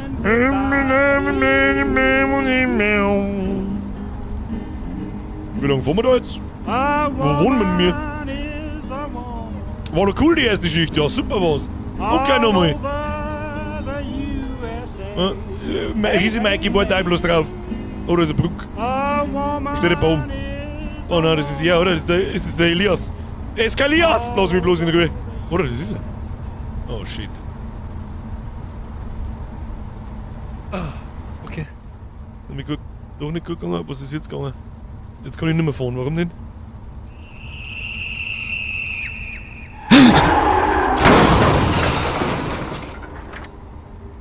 Auf Zeiten von war ein kreislicher Move. Bis auf Zeiten von schauen war ein kreislicher Move. Und nicht so Windshield Raccoon City. Oh shit, was ist denn jetzt kaputt? Nein, Skalias, lass mich! Das Feuer brennt noch Hund schon hin. Okay, geht wieder. Ah, möchtest wetten, dass er neben mir hockt?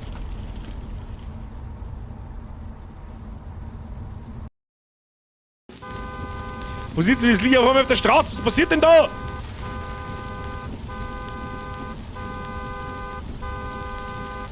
Echt jetzt? Da bleibt echt jemand stehen und hupt mich dann. Das kann nur ein BMW-Fahrer sein. Oder was ist denn ein Mercedes ist? Oder?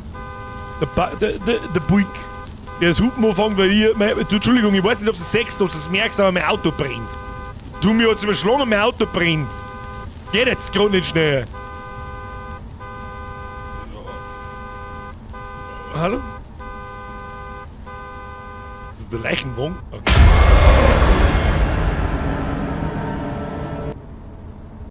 Mag nicht mehr.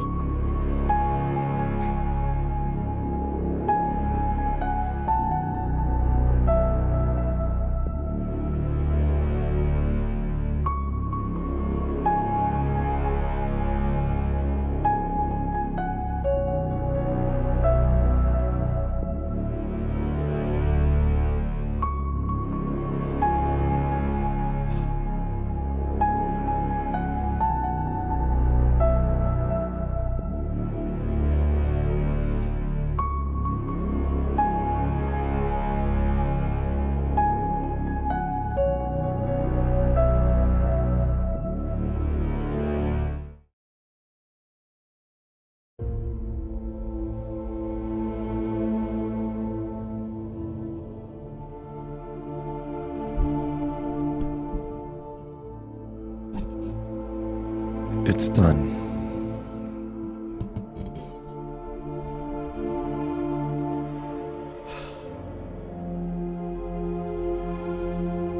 Lass mich nicht den Moment genießen.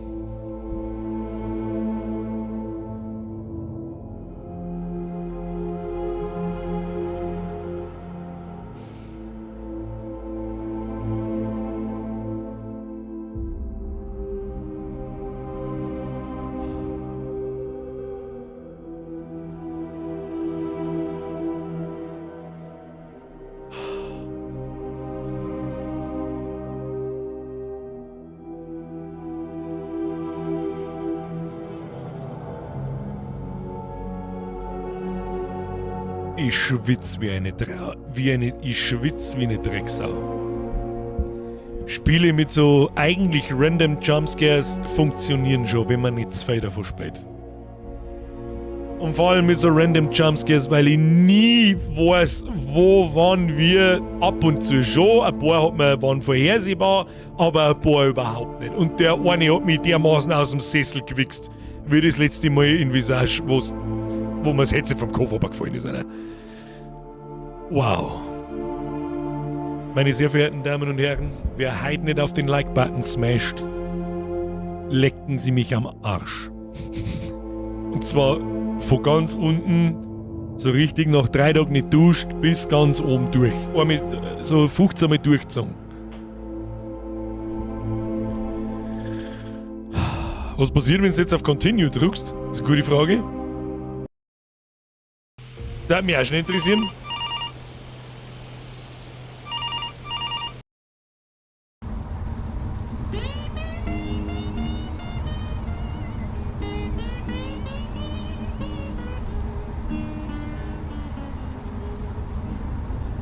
What makes a woman love? Das ist einfach nur mal dieselbe Autofahrt vom Schluss jetzt, oder? Hang her weary head and cry. Ja. Das war natürlich voll ganz narrisch, wenn jetzt da am Schluss noch irgendwas ist. Hang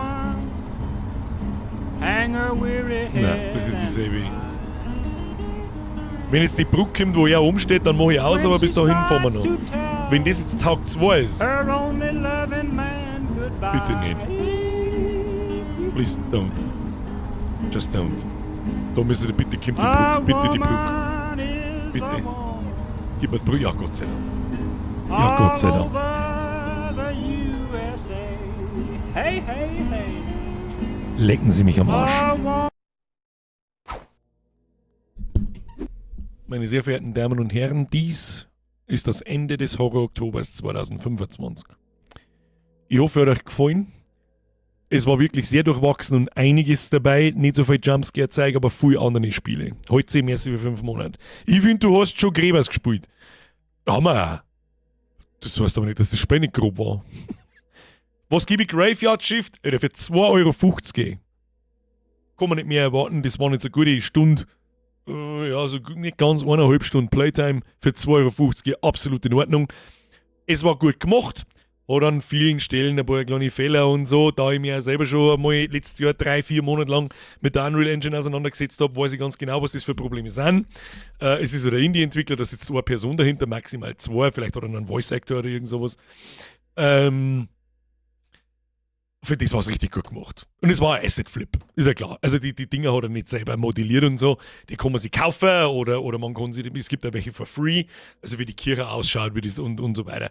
Und so weiter und so fort. Das kriegt für mich, für das, was es ist und was es sein will, unter Berücksichtigung. 2,50 € Preis, Indie-Game, einzelner Entwickler, kriegt es von mir 9 von 10. Für die ein, 2 Jumpscares, die mich dermaßen erwischt haben, kriegt er 9 von 10. Atmosphäre geil, Sounddesign geil, Grafik geil. Für Indie-Game eigentlich eher insane. Da sagt man mal, was die Unreal Engine überhaupt ermöglicht für einzelne Leute. Ja, ich zähle jetzt schon die Tage bis Oktober 2026. Olivia, da habe ich eine richtig gute Nachricht für dich. Löwensepp, TF3-Trailer anschauen, bitte den von heute, machen wir nachher gleich. Mühli, merci wieder im 5er. So, jetzt muss ich mir dann noch mein Geburtstagsgeschenk holen, also ein Horror-Oktober-Merch. Was ist denn das besser zwecks dem Stoff? Also das welchere? Graumeliert. Das, was ich hier habe. Einfach schauen, nicht schwarz. Das ist übrigens ein genereller Tipp, der gilt auch für T-Shirts mittlerweile. Wobei der schwarze Stoff bei den T-Shirts wirklich in Ordnung ist und eigentlich auch sehr angenehm ist.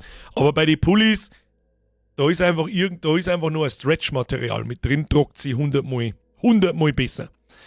Der Riese Mike schreibt, blau meliert. Einen blau melierten habe ich selber leider gar nicht, aber ich glaube alle melierten Farben, also was weiß ich, was es noch gibt, rot meliert, grau meliert, blau meliert etc. und so weiter, trockt sie angenehmer wie der schwarze. Meine Damen und Herren, ich hoffe, der Horror Oktober hat Sie ausreichend bespaßt. Er war nicht ganz so heftig wie die letzten Male, das schaut aber auch gar nicht, weil ihr hypt euch auch selber übers ganze Jahr in den Horror Oktober hinein, als wäre es das krasseste Event auf diesem Planeten, was ich natürlich irgendwie lustig finde, aber je näher das er rückt, desto krasser wird er irgendwo der Druck, wo ich hoffe, oh mein Gott, hoffentlich haben die Spiele gut, weil sonst kriege ich einen Vogel. Wir haben ja wirklich alles gehabt. Until Dawn war ein bisschen cheesy, am Schluss hinaus richtig gut. Schade um die da den ersten Stream gesehen haben und sie denken, nee, ist wirklich schade drum, muss ich ganz ehrlich sagen. Indie-Spiele waren eigentlich alle gut. Leider Gottes müssen wir die jetzt außergreien mittlerweile, die einfach ein bisschen kurz sind, die einfach um halbe, dreiviertel 10 dann schon vorbei sind. Am liebsten hätte ich natürlich Horrorspiele, die wir auf einmal durchspielen können, die genau 2,5 Stunden dauern, das war perfekt. Ich finde, der Horror Oktober war gut. Emily übrigens, merci wieder im Fünfer. Und falls er wirklich... Franziska schreibt, ich habe das Hoodie-Kleid, love it. Ja. Von Frauen habe ich nämlich nur ganz wenig Feedback, wie vor allem das Hoodie-Kleid gibt es da und so. Ist ja nicht ganz billig, das weiß ich, aber nochmal, die Preise mache nur zum Teil ich. Den Hauptpreis macht Spreadshirt, ja, die Firma, die für mich das macht. Aber wenn es zufrieden ist, dann das höre ich gern. Übrigens, wenn einmal was nicht passt, ja, wenn einmal irgendwas kommt, nicht bei, da ist der Druck komisch oder irgendwas stimmt nicht oder so, ihr dürft mir damit nicht melden, reklamieren und das wird geregelt. Ich aber, und blau meliert schaut wirklich super aus. Vielleicht sollte ich mir mal, was das ist. Mit steigendem Alter darf man auch ein bisschen langsam tun, nicht das Herz schwächelt. Du, natürlich hätte ich Bock auf Horrorspiele wie Madison oder Visage nochmal, die einfach wirklich 2-3 Streams dauern. Das war immer so die perfekte Aufteilung. Ein Horrorspiel jeden Montag, ja, Montag ist immer so 8 Prime, das wir jeden Montag spielen können, 3 bis maximal 4 Mal, bis wir fertig sind und jeden Mittwoch ein Indie-Game. Das war die perfekte, ausgewogene Mischung und ja, dieses Jahr haben wir das erste Mal jeden Freitag gestreamt. Das ist jetzt übrigens auch mehr oder weniger vorbei. Nächste Woche, also diese Woche am Freitag, übermorgen sehen wir uns mit Ark Raiders. Ich weiß, dass da Halloween ist. Ich weiß, dass das kein Horrorspiel nicht ist. Dafür haben wir Chronos gespielt und einige andere Spiele und 5 Wochen lang Horror Oktober früher angefangen und jeden Freitag ein Stream dazu. Gut, da war einmal Battlefield dabei, aber gut. Das muss gelingen. Please. Das muss gelingen. Aber, jetzt zeige ich euch noch schnell was, bevor wir uns am stolzen Löwensepp widmen. Und zwar, Moment, da muss ich in meine Wunschliste gehen. Das Ding heißt IRE.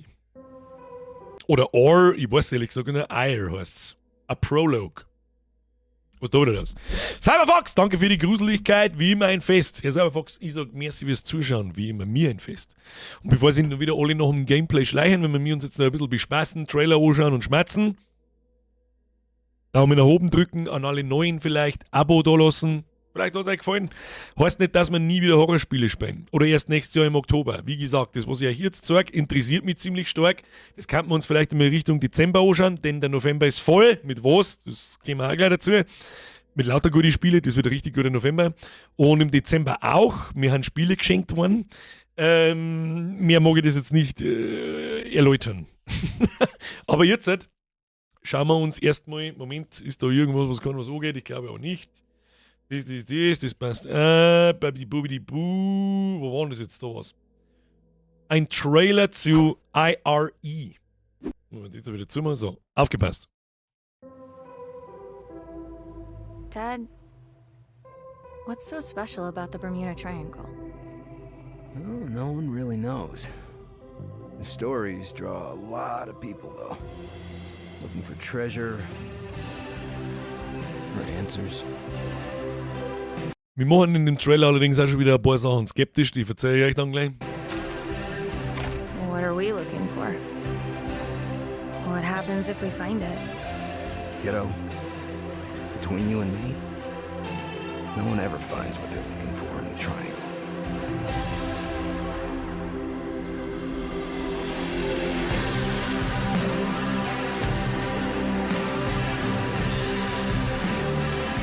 Everyone's gone.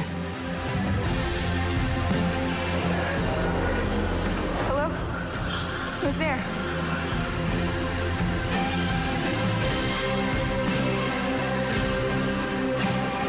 Ich weiß nicht, was die Musik dazu soll, aber ich glaube, es ist Absicht. They were after something. The artifact. I don't want to remember. Don't make me. It was the artifact. It makes you crazy. It makes you do things you wouldn't do.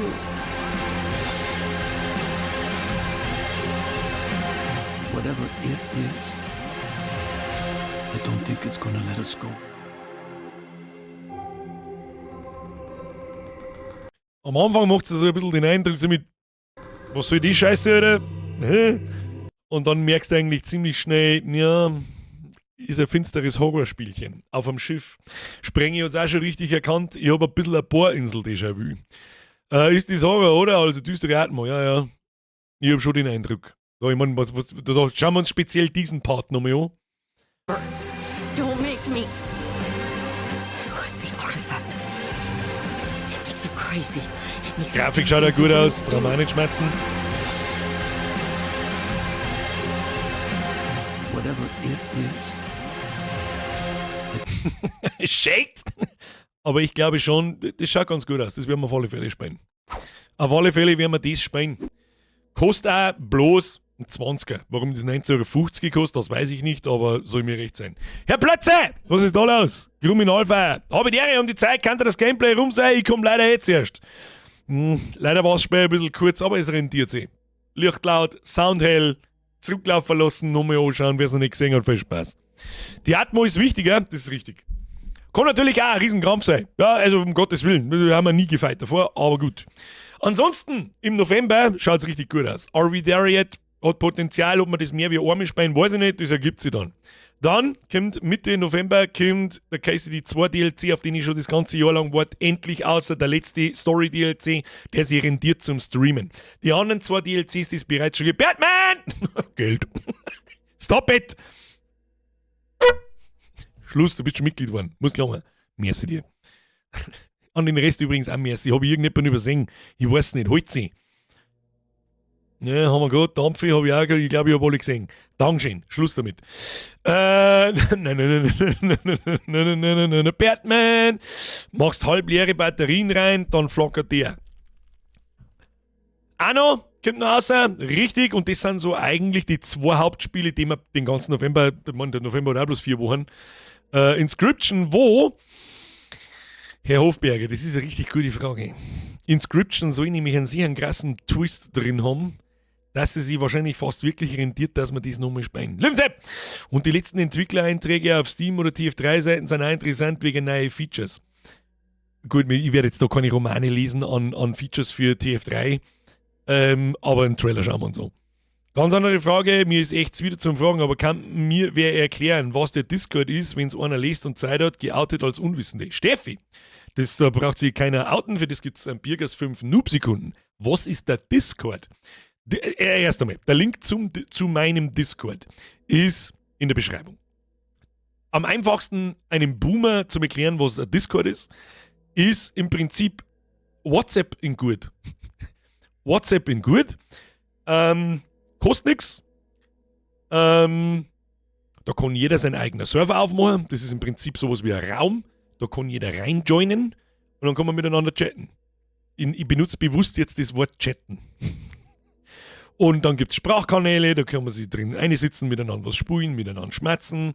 Es gibt verschiedene Chatkanäle für verschiedene Themen. Jetzt bei mir auf dem Discord, es gibt natürlich Millionen verschiedene Discords, Räume, Server, wie soll ich sagen, Räume ist, glaube ich, einfacher zum Verstehen für jemanden, der sich nicht auskennt. Und wir haben einen Blade-Schmerz, wir haben einen Hobby-Schmerz, wir haben einen Mimi-Channel. Wir haben Mimis sind dumme Beutel, nicht? Wir haben, wenn ich zum Beispiel wieder auf die Idee käme, ich muss an meinem Annex-Spiel anschreiben, haben wir einen Chat-Kanal für meine Annexan.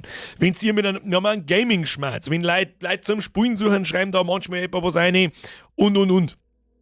Und das Allerwichtigste, und das ist mir mal das wie Schnitzelputzchen, 2 Golddublonen. Danke dir. Schluss jetzt mit dem Rumdonaten. Das glaube ich heute schon wieder ein bisschen aus dem Ruder gelaufen. Wir haben einen Viecherschmerz, der ist ganz neu, relativ neu. Da postet einfach jeder seine Katzenbeutel von daheim rein. Und unterhält sich dann drüber, wenn was los ist. Wenn jemand Fragen hat zu PC-Sachen, dann werden die da drin gestellt. Das ist mittlerweile eine riesen Community.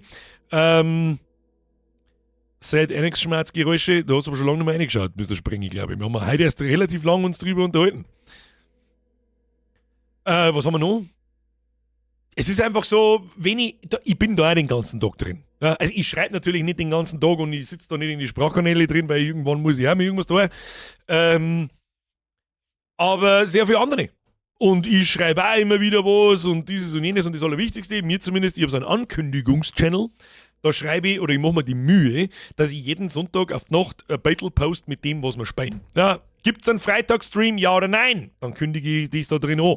Welche Spiele spielen wir kommende Woche? Montag und Mittwoch. Schreibe ich da hinein. Und alles, was sonst noch Informatives gibt, was mit mir, meinem Kanal, meine Streams oder mit euch oder was zum tun hat. Da, die Sapse mit dem Clip-Channel. Haben wir auch noch, wenn ihr irgendwelche lustigen Clips aus die Streams habt und so, dann kannst du da eine posten und. Es ist im Prinzip ein sehr modernes Forum, falls dir das was sagt. Zu den Zeiten, wo man noch VHS-Kassetten eingeschoben hat man noch in Foren diskutiert. Aber im Grunde ist es am einfachsten zu erklären, das kennt ja jeder, es ist im Prinzip ein bisschen ein modernes, jüngeres WhatsApp. Kostet nichts und überhaupt sowieso. Ist genauso eine kleine App auf deinem Handy oder auf deinem PC. Und ja. So. Der Toni schreibt, wann Hater-Schmerz? für was? Für meine Hater, die mich haten? Oder einfach ein Ruiner-Channel? Steffi schreibt, danke, herzlich gut an. Es ist natürlich kein Muss, da eine zum Sitzen. Aber wen es interessiert, wer noch mehr Teil der Community werden möchte, ist da drin gern gesehen. Und alle, was mir ein bisschen laut, Staudi, ich komme gleich zu dir, was mir ein bisschen leid tut, ist, immer wenn ich das Discord ankündige, kommen ganz neue Leute.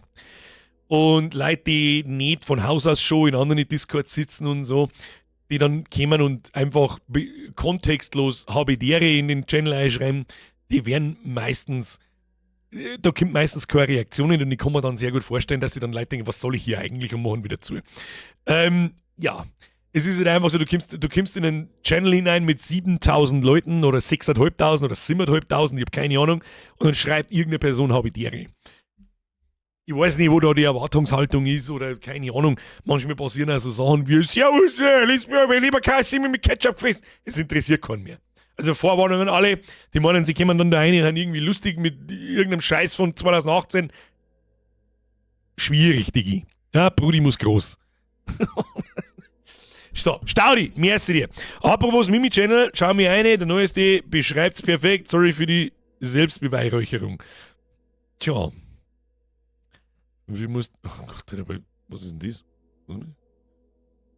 Stammtisch, die Jugend für heute ist dermaßen blöd, die kannst du für nichts mehr brauchen. Ich mit 20 hinter der Bar. Wo ist denn deins? Um zu mir erklären, mit dem wir das jetzt auf die Schnelle, das machen wir jetzt so. Um zu mir erklären, was ein Mimi ist. Das ist ein Mimi. Leider Gottes ist es ein bisschen klar. Hier, Birger, Horror Oktober 2025, ausgeschmissen, Horror Oktober 2026. Mimis in a nutshell. Ja, das ist Discord. Das kann man ja herzagen, das ist ja nichts Schlimmes. Das ist unser Channel mit lauter dummi Betteln. Wir haben einen Blätschmerz, wir haben einen Hobbyschmerz, wir haben sogar einen Bubertschmerz. Den darf man nicht herzagen, weil der ist ab 18. Der ist wirklich ab 18. Wir haben einen Viecherschmerz da. Ich weiß nicht, was das im Viecherschmerz zum Suchen hat, aber irgendjemand, der es postet, wird schon wissen. Da haben wir Herbert seine Geheimratsecken, die so groß sind wie ein Geodreieck. Sehr schön. So, aber ansonsten ist der Viecherschmerz eigentlich dafür. Hier, Gatzer. Gatzer streicheln. um es so kurz zu erklären, wie es geht. Staudi, merci dir. Na, ja, ein paar haben's checkt. Der müde Chat, merci an alle und vor allem an die Chef, hast und habt's mir meinen Geburtstag ein bisschen schöner gemacht, der beste Community überhaupt, auch wenn ich oft später dran bin oder gar nicht so, da will ich jetzt mal wieder schön. Herr Mühli, es ist uns ein Fest. Mir und die anderen auch. Gut, dass er einen Blätschmerz nicht gesagt hat. Was haben wir da? Hallo Herr Sprengi, wie können wir Ihnen weiterhelfen? Drücken Sie die 1 für Hilfe. Drücken Sie die 2 für Service-Mitarbeiter.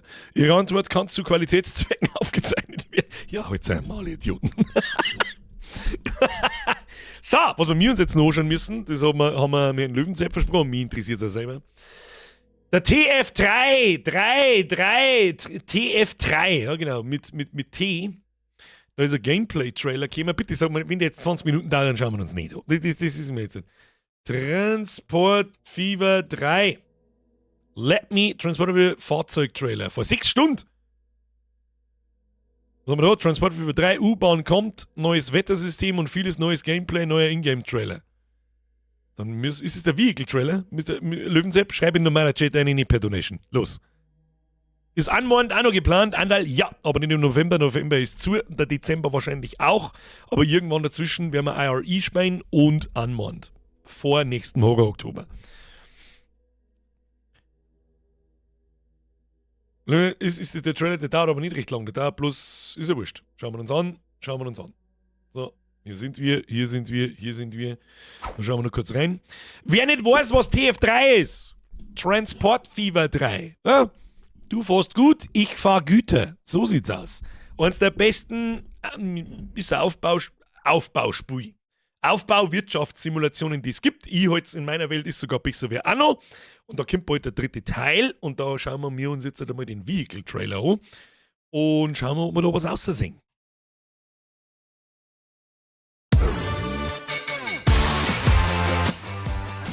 Ihr Zug. Ihr Brücke.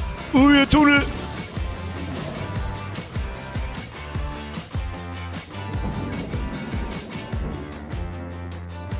Das war das angesprochene Wettersystem, also es kann jetzt dann anscheinend Regen und Schnee und was weiß ich was alles. Gut, über die Straßenbahnen, was auch immer das ist, aber das sind wahrscheinlich, was sind denn das? Moment mal, sind das Straßenbahnen, die Güter transportieren? Also ganz furchtbar offensichtlich Kisten, also fertig produzierte Ware. Da muss man jetzt das Spur ein bisschen kennen, damit man checkt, von was ich da rede. Das schaut nach einem Personenzug aus. Das schaut nach Öl, Gas oder sonst irgendwas aus. Und das schaut nach Rohstoffen und Erzen aus. Und das auf der Straße, gibt es sowas in echt? Macht das Sinn, sowas in echt zu machen? Ich weiß es nicht. Das ist auf alle Fälle. Was mich nie so gestickt hat, ist, das sagt man da sieht man ja ganz klar und deutlich, dass das Fahrzeuge aus den 30ern oder so sind, keine Ahnung. Man kann da eine ganze Epoche durchspannen. Also du fängst irgendwie an 1900 und kannst dann spannen bis zum Jahr 3500. Irgendwann ab dem Jahr 2030 gibt es ja keine futuristischen Fahrzeuge mehr, aber die ganzen Stadtbeitel und so weiter und so fort, die entwickeln sich dann bis in die Moderne mit. Das ist ganz nett, aber das ist für mich immer, da spule ich eine Stunde und dann bin ich in der Zukunft und dann verändert sich nichts mehr, deswegen finde ich das immer relativ uninteressant. Der gute Herr Laster! Okay, das muss man sich vielleicht auch noch mal anschauen. Das ist ein bisschen ein sehr närrisches Autobahnkreuz, da die sagen. Aber nur für die Leute, die das Spiel nicht kennen, das ist von Top-Down, das sagst du wie Anno und du kannst halt die Straßen planen, du kannst Städte miteinander verbinden und im Prinzip du musst Produkte herstellen und die in Städte liefern, damit die größer werden. Ja, desto größer wird die Anforderung an Produkte. Gibt es verschiedene Sachen, Werkzeuge und Nahrung und 1000 verschiedene Sachen. Und du musst im Prinzip diese Güter von A nach B transportieren, dass die dann zusammengebaut werden, dann in die Städte eingebracht werden und so weiter. Und du hast 100.000 Möglichkeiten, das mit Laster zu machen, mit Schiffe, mit Flieger, mit Zügen, also mit Eisenbahn und so weiter. Und ich warte noch auf ein neues Feature, das der Löwensepp vorher angekündigt hat. Ich hoffe, das sieht man noch. Genau das. Das ist in aller Deutlichkeit das Zeichen, dass es endlich fucking U-Bahnen gibt. Und ich weiß noch, wie wir den letzten Trailer angeschaut haben, dass das ist, was ich für die größte Gameplay-Änderung heute, die da ist. Endlich U-Bahnen. Es geht sogar so weit, dass es mit Kutschen geht. Okay, eventuell haben die Zeitspanne auseinandergezogen, wie weit dass man in die Vergangenheit zurück kann. Tunnel, ansonsten schaut eigentlich alles.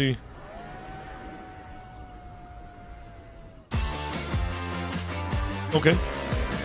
Schifferl gibt es natürlich auch wieder. Wenn das Ingame-Grafik ist, dann hat sich wirklich da auch ordentlich was da. Ganz schön ordentlich. Und ganz furchtbar wichtig bei Transport Fever ist natürlich auch die Modbarkeit. Ja, in Steam kannst du einfach in den Workshop reingehen und kannst dir 1 Million Mods runterladen für neue Gebäude und was weiß ich was alles, dass du einen Vogel kriegst. Weißt du, was das ist? Das ist im Prinzip der Modelleisenbahnsimulator. Du kannst da drin alles.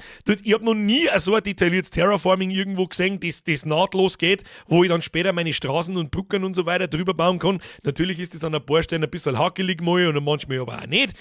Das habe ich in so einer freien Montur noch nie gesehen. War immer 40k Mods? Das ist eine gute Frage. Das darf mich eigentlich nicht wundern, wenn es nicht geben hat. Aber ich glaube nicht, dass es gibt. Was ich da Stunden versenkt habe in Teil 1 und vor allem Teil 2 ist wirklich insane. Ich liebe solche Spiele. Vielleicht hat mir das also ein bisschen meine Shooter-Skills gekostet. Es gibt natürlich auch Flughäfen zum Bauen und ein Flugnetzwerk mit Passagierflugzeug, Güterflugzeug und so weiter. Ist auch ganz cool. Schaut sehr detailliert aus. Da braucht ihr jetzt einen direkten Vergleich zum zweiten Teil. Die gute alte U. Zweite Riesenänderung. Die haben wir aber letztes Mal schon gesehen. Helikopter. Hat es nie gegeben. Herr Moser, zu dir komme ich gleich. Helikopter, meines Wissens, hat es Helikopter gegeben. Nicht, dass ich wüsste. Und die verdammten Bohrinseln. Die hat es auch nicht gegeben. Geile Nummer. Dann kämen Schiffe. Viel mehr wahrscheinlich zur Geltung in dem Spiel, als das in Teil 2 der Fall war. Da hast du wirklich mit aller Gewalt eine Map bauen müssen, mit Flüsse und so weiter, damit man die Schifftransporte und so weiter nutzen kann. Und das war teilweise, das geht schon, aber nicht so geil. Ich hoffe, das machen sie im dritten Teil besser. Helikopter, auch geil. Coming 2026. Und du kannst damit dermaßen Gift draufnehmen, dass wir das speien werden. Aber sowas von. Herr Lümzepp, merci für den Hinweis. Baue eine... Ja, genau. Bandelgrammer fasst es sehr gut zusammen, was Transport Fever 2 ist. Ich baue jetzt eine Straße. Klick. Und 2 Stunden sind vergangen. Lümzepp! Komplett neues Wirtschaftssystem kommt und wahrscheinlich Freizeit und Zufriedenheit. Musst Steam Community kurz lesen, ist nicht free.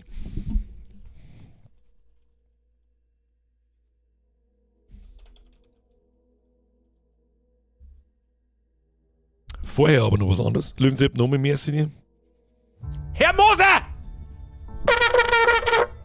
Ihr seid. Habe die Ehre, Herr Moser. Welcome to the Squad. Merci für deine Mitgliedschaft. Dankeschön. Ab in den Chat, habe die Ehre, Herr Moser. Wenn ihr mitmacht. Bin gespannt, wie sich das Wetter auswirkt auf die Fahrzeuge. Also, ich gehe schwer davon aus, dass es weder Einfluss auf Fahrzeuge hat. Weil sonst finde ich das Wettersystem immer ein bisschen billig. Sogar Annex, mein eigenes Spiel, in einem fucking Browser hat ein Wettersystem. Das hat ja keinerlei Auswirkung. Darum war es einfach zum Moor. Wir werden sehen. Wir werden sehen. So, hier, jetzt pass auf. Community Hub.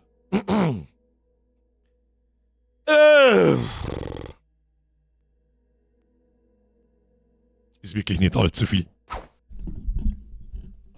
Und mich interessiert es wirklich. Erster Ingame-Trailer enthüllt die Fahrzeugvielfalt. Jetzt müssen wir mir schnell auf, warte mal. Wir freuen uns sehr, heute mit dem ersten Ingame-Trailer überhaupt die Fahrzeugvielfalt von Transport Fever 3 zu enthüllen. Fahrzeuge sind nicht nur das Rückgrat jedes Transportnetzwerks, sondern seit jeher auch das Herzstück von Transport Fever Serie. Alle Arten von Transportmitteln, von einfachen Pferdekutschen bis hin zu modernen Hochgeschwindigkeitszügen und Passagierjets, werden originalgetreu und mit viel Liebe zum Detail umgesetzt. Transport Fever 3 hebt den Fuhrpark auf ein ganz neues Level. Die Fahrzeugvielfalt wächst auf über 270 Modelle. Ist das das Richtige? Und den davor? Lassen wir mal lieber den Episode. Industrien und Cargo. Das interessiert mich eigentlich viel mehr. Weil jetzt einen Text zu dem Trailer lesen ist mir eigentlich eher wurscht. Vor ein paar Wochen haben wir euch einen ersten detaillierten Einblick zu Industrien und Cargo in Transport Fever 3 gegeben und wir freuen uns sehr, dass euch das bisher Gezeigte so gut gefällt. Für alle, die noch mehr dazu wissen wollen, gehen wir mit einem weiteren Devblog-Beitrag noch detaillierter auf das Thema ein und nicht nur auf die neuesten Devblog. Ja, nein, ich lasse mich jetzt nicht baiten von einem kurzen Beitrag und dann muss ich da einen Roman lesen. Das mache ich nicht. Jeden, den es interessiert, schaut es euch selber an. So, jetzt drücke ich drauf, weil ich möchte wetten, dass er 100 Seiten Roman ist, oder? Ja, natürlich ist so, ne? Herr Löwensepp, fast. Fast hätt's mich gut. aber nur fast. Wir waren eigentlich der coole Dude, der am Samstag mit Bürgercap auf dem Dame oder Dame-Konzert in Minga war, Chat. Das weiß ich nicht. Wandelkammer schreibt und Wunschliste. Züge kommen safe zu spät, sonst ist es nicht realistisch. Bitte nicht so ein RB-Geil, ich kann nicht mehr. Was? Bitte nicht so ein RB-Geil, ich kann nicht mehr. Ja, Heißelgrund, ich weiß nicht, was man sagen möchte. Mal kurz überfliegen. Ja, jetzt muss ich mir in der Ruhe mal anschauen. Wie lange gibt es diese Traffic-Aufbauspiele schon? Das ist eine gute Frage. Ich glaube, der erste war der Industriegigant. Den habe ich auch schon gespielt damals, aber damals habe ich noch nicht verstanden.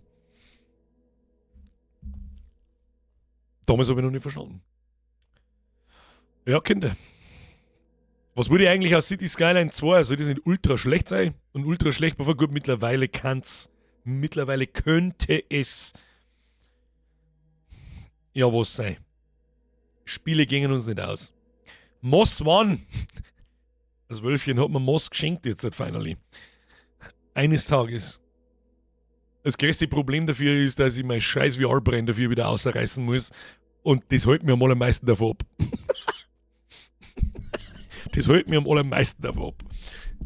Aber eines Tages. Vielleicht, weißt du, was ein guter Zeitpunkt ist? So Januar, Februar, so vor Resident Evil, wenn uns Spiele wieder ausgängen so ein bisschen, dann komme ich wieder auf die Idee, dass eine unfassbar gute Idee ist, dass wir jetzt das VR-Brenn rausgreien, dann spiele ich 2 Spiele zweimal und dann habe ich wieder keinen Bock mehr, weil die Scheiße sich keiner antun will, weder beim Zuschauen noch ich beim Umeinanderfuchteln.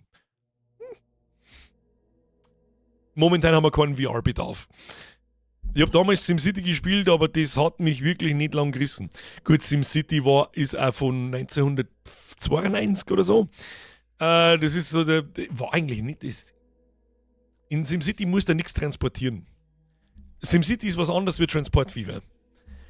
Wie erklärst du das in Transportfever? Du hast da bestimmte Industrien und da musst du dann deine Sammellager hinstellen und dann musst du da Fahrzeuge einteilen und die sollen da hinfahren und da hinfahren, die sollen das da abholen, das da hinfahren, dann wird auf der anderen Seite wieder was anderes produziert, dann muss das da hinfahren und so weiter. Transport Tycoon ist das Original. Schon nicht Transport Tycoon. Da gibt es auch eins, das man im Browser spielen kann, glaube ich. SimCity war Wirtschaftsstadtaufbau. Ja. Das Wölfchen schreibt, ich schicke dir unsere. Es ändert nichts daran, dass ich diese Sensoren aufbauen muss und so einen Scheiß. Das ist mir einfach zu blöd. Railway Empire war auch super. Fürs VR ist generell noch nicht so der Markt da, schätze ich, der kommt da nicht mehr.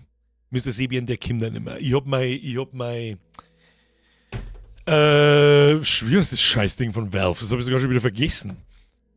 OpenTTD, Mr. Lexberger. Absolut richtig, habe ich gemeint. Bin ich jetzt behindert oder was? Wann habe ich die gekauft? 2018. Index was, Dankeschön. Valve Index, Dankeschön. Die war schweineteuer, das Ding hat einen Tausender gekostet und ich habe es nicht wirklich ausgenutzt. Das einzige wirklich brauchbare, richtig gute Spiel in meiner Welt ist Half-Life Alyx. Und es ist von den gleichen Entwicklern, wie die Valve Index gebaut haben. Ansonsten habe ich da nicht recht viel Sachen gesehen, die ich länger spiele wie eine Stunde. Das ist eine Spielerei. Es ist außerdem kein Gamer der Welt. Niemals wird sich da eine breite Masse dafür finden, die daheim mit der VR-Brain vor seinem Fernseher umeinander fuchtelt wie ein Behinderter. Ich habe es probiert mit Skyrim, ich habe es probiert mit Fallout und ich liebe diese beiden Spiele. Und nach einer Stunde habe ich mir gedacht, Alter, ich habe keinen Bock.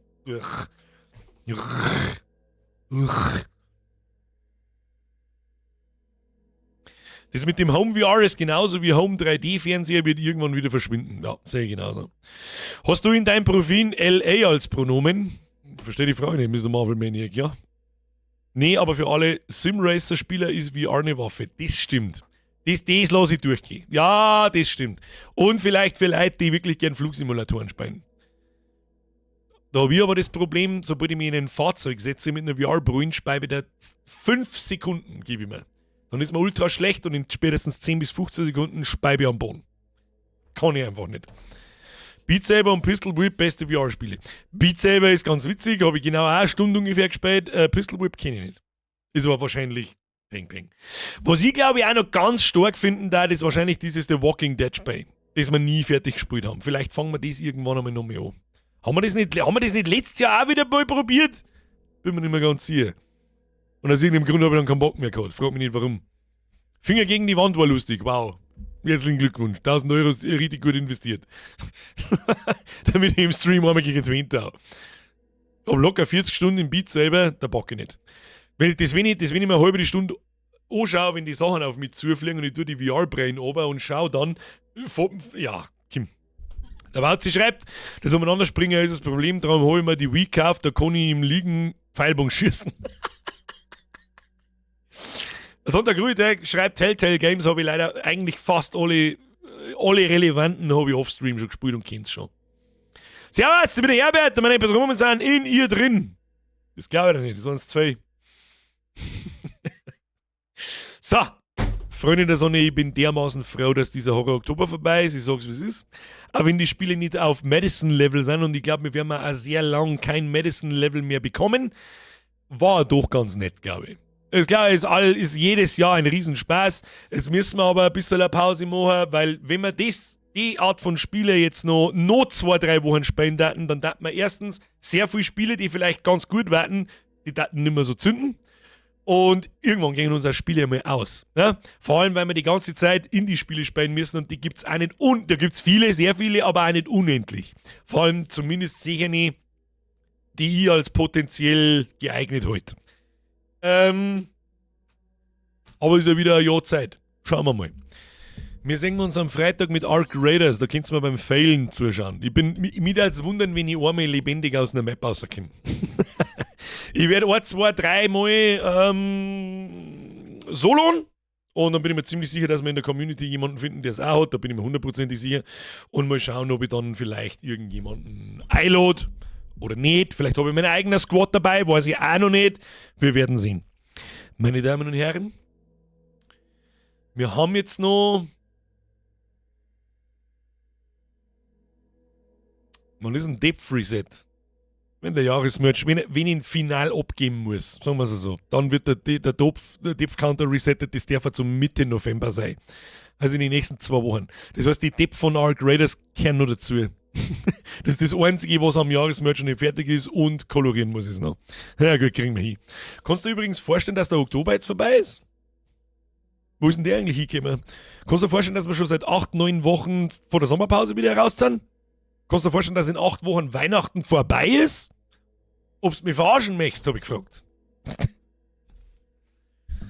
Freunde der Sonne, vielen Dank fürs Zuschauen. Vielen Dank für alles. Vielen Dank für die ganzen Donations. An alle neuen Mitglieder, welcome to the fucking squad. Ich hoffe, ihr seid dann nach dem Horror-Oktober noch da.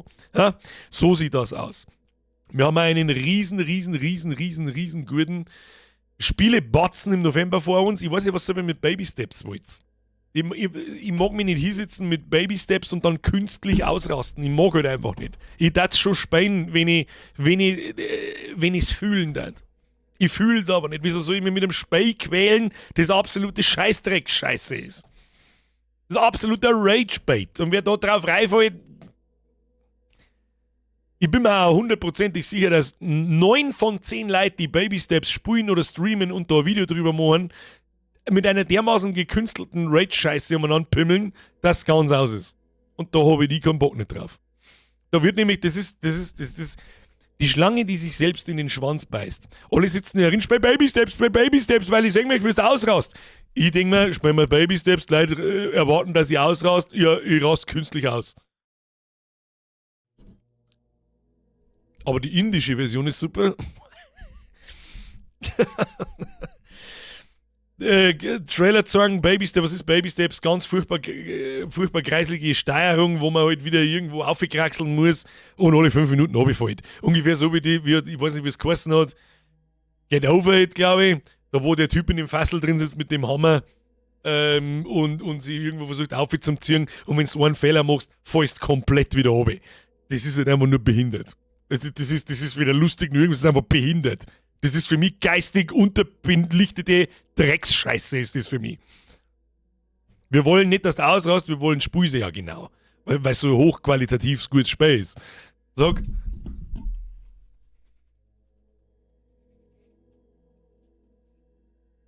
Alter, die Scheiße kosten 20er.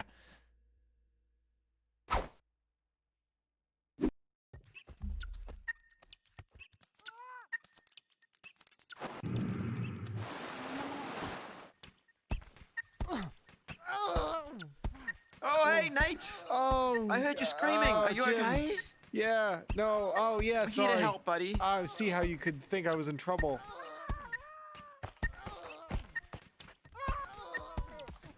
With the screaming, but I'm not. You're not? No, just it was just a playful scream.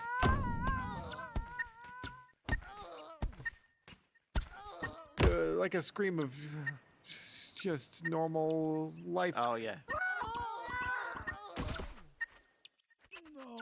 While I'm here, do you want to get hooked up with some... Oh, no, I'm doing good. You got some equipment? Yeah, like... Shoes? Oh. All right.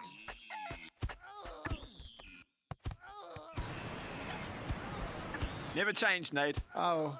Yeah. Hooroo. Oh, yeah. Yep. Ooh, ooh. Oh.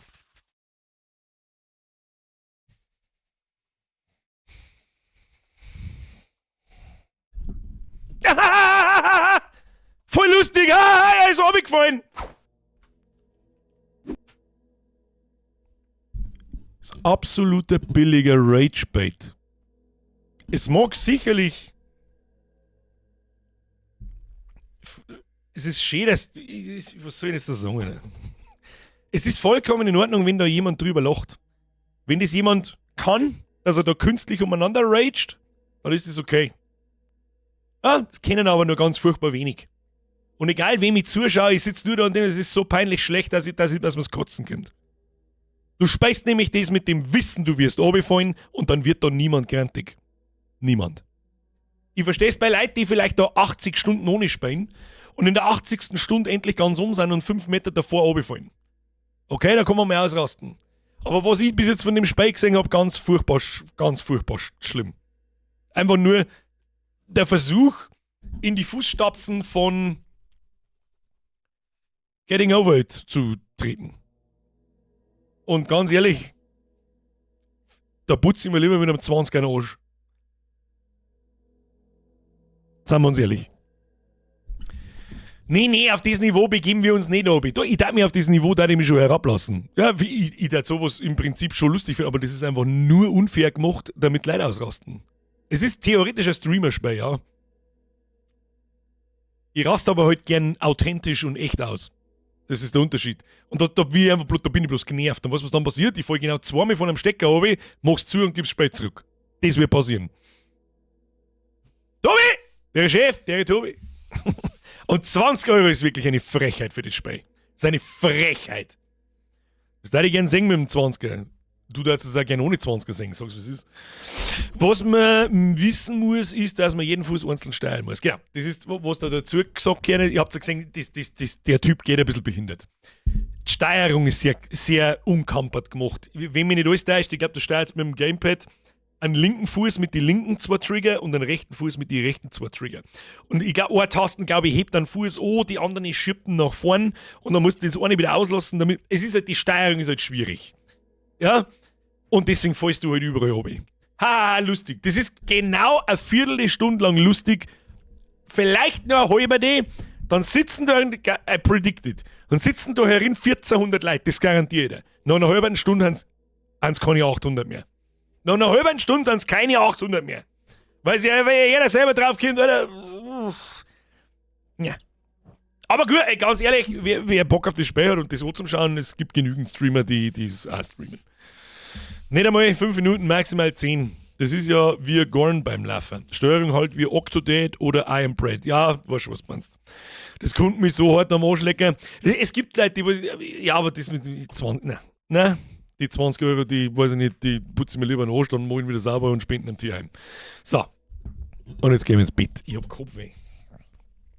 Warum habe ich jetzt eigentlich Kopfweh? Sag. Vielleicht, weil ich den ganzen Tag nichts gegessen habe. Ja, kann sein. Ja, du Vollidiot, du Fette. Merci fürs Zuschauen. Freunde der Sonne, vielen Dank. Vielen Dank für die Donations, vielen Dank für die neue Mitgliedschaft, vielen Dank für die Resubs, vielen Dank für die Spielevorschläge. Dennoch, ich hoffe, da fühlt sich jetzt keiner persönlich angegriffen, weil ich sage, dass Baby Steps absolut geistige Behinderung ist. Das ist einmal das Allerwichtigste, aber ich habe halb das Problem, ich sage halt einfach, was ich mir denke. Meine sehr verehrten Damen und Herren, danke fürs Zuschauen. Es war mir ein Vergnügen. Ich ziehe meinen imaginären Hut. Der Horror-Oktober war mir ein Fest. Er geht aber auch weiter. Demnächst spielen wir schon wieder irgendwie Horrorspiele mittendrin. Und jetzt schleichen sie sich davon, weil es morgen ringt, deswegen aus Kurve. Meinst du? Gibt Leute, die sagen das, dass es wieder. Warum bin ich eigentlich so komisch orange die ganze Zeit? Weil mir Baby Steps ins Gesicht erblendet. Kruzifix. So, schleicht euch davon. Wir sehen uns am Freitag mit Ark Raiders. Kuss auf die Nuss. Halle!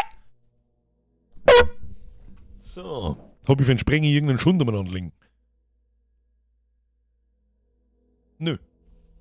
Tja. Tschüss dann.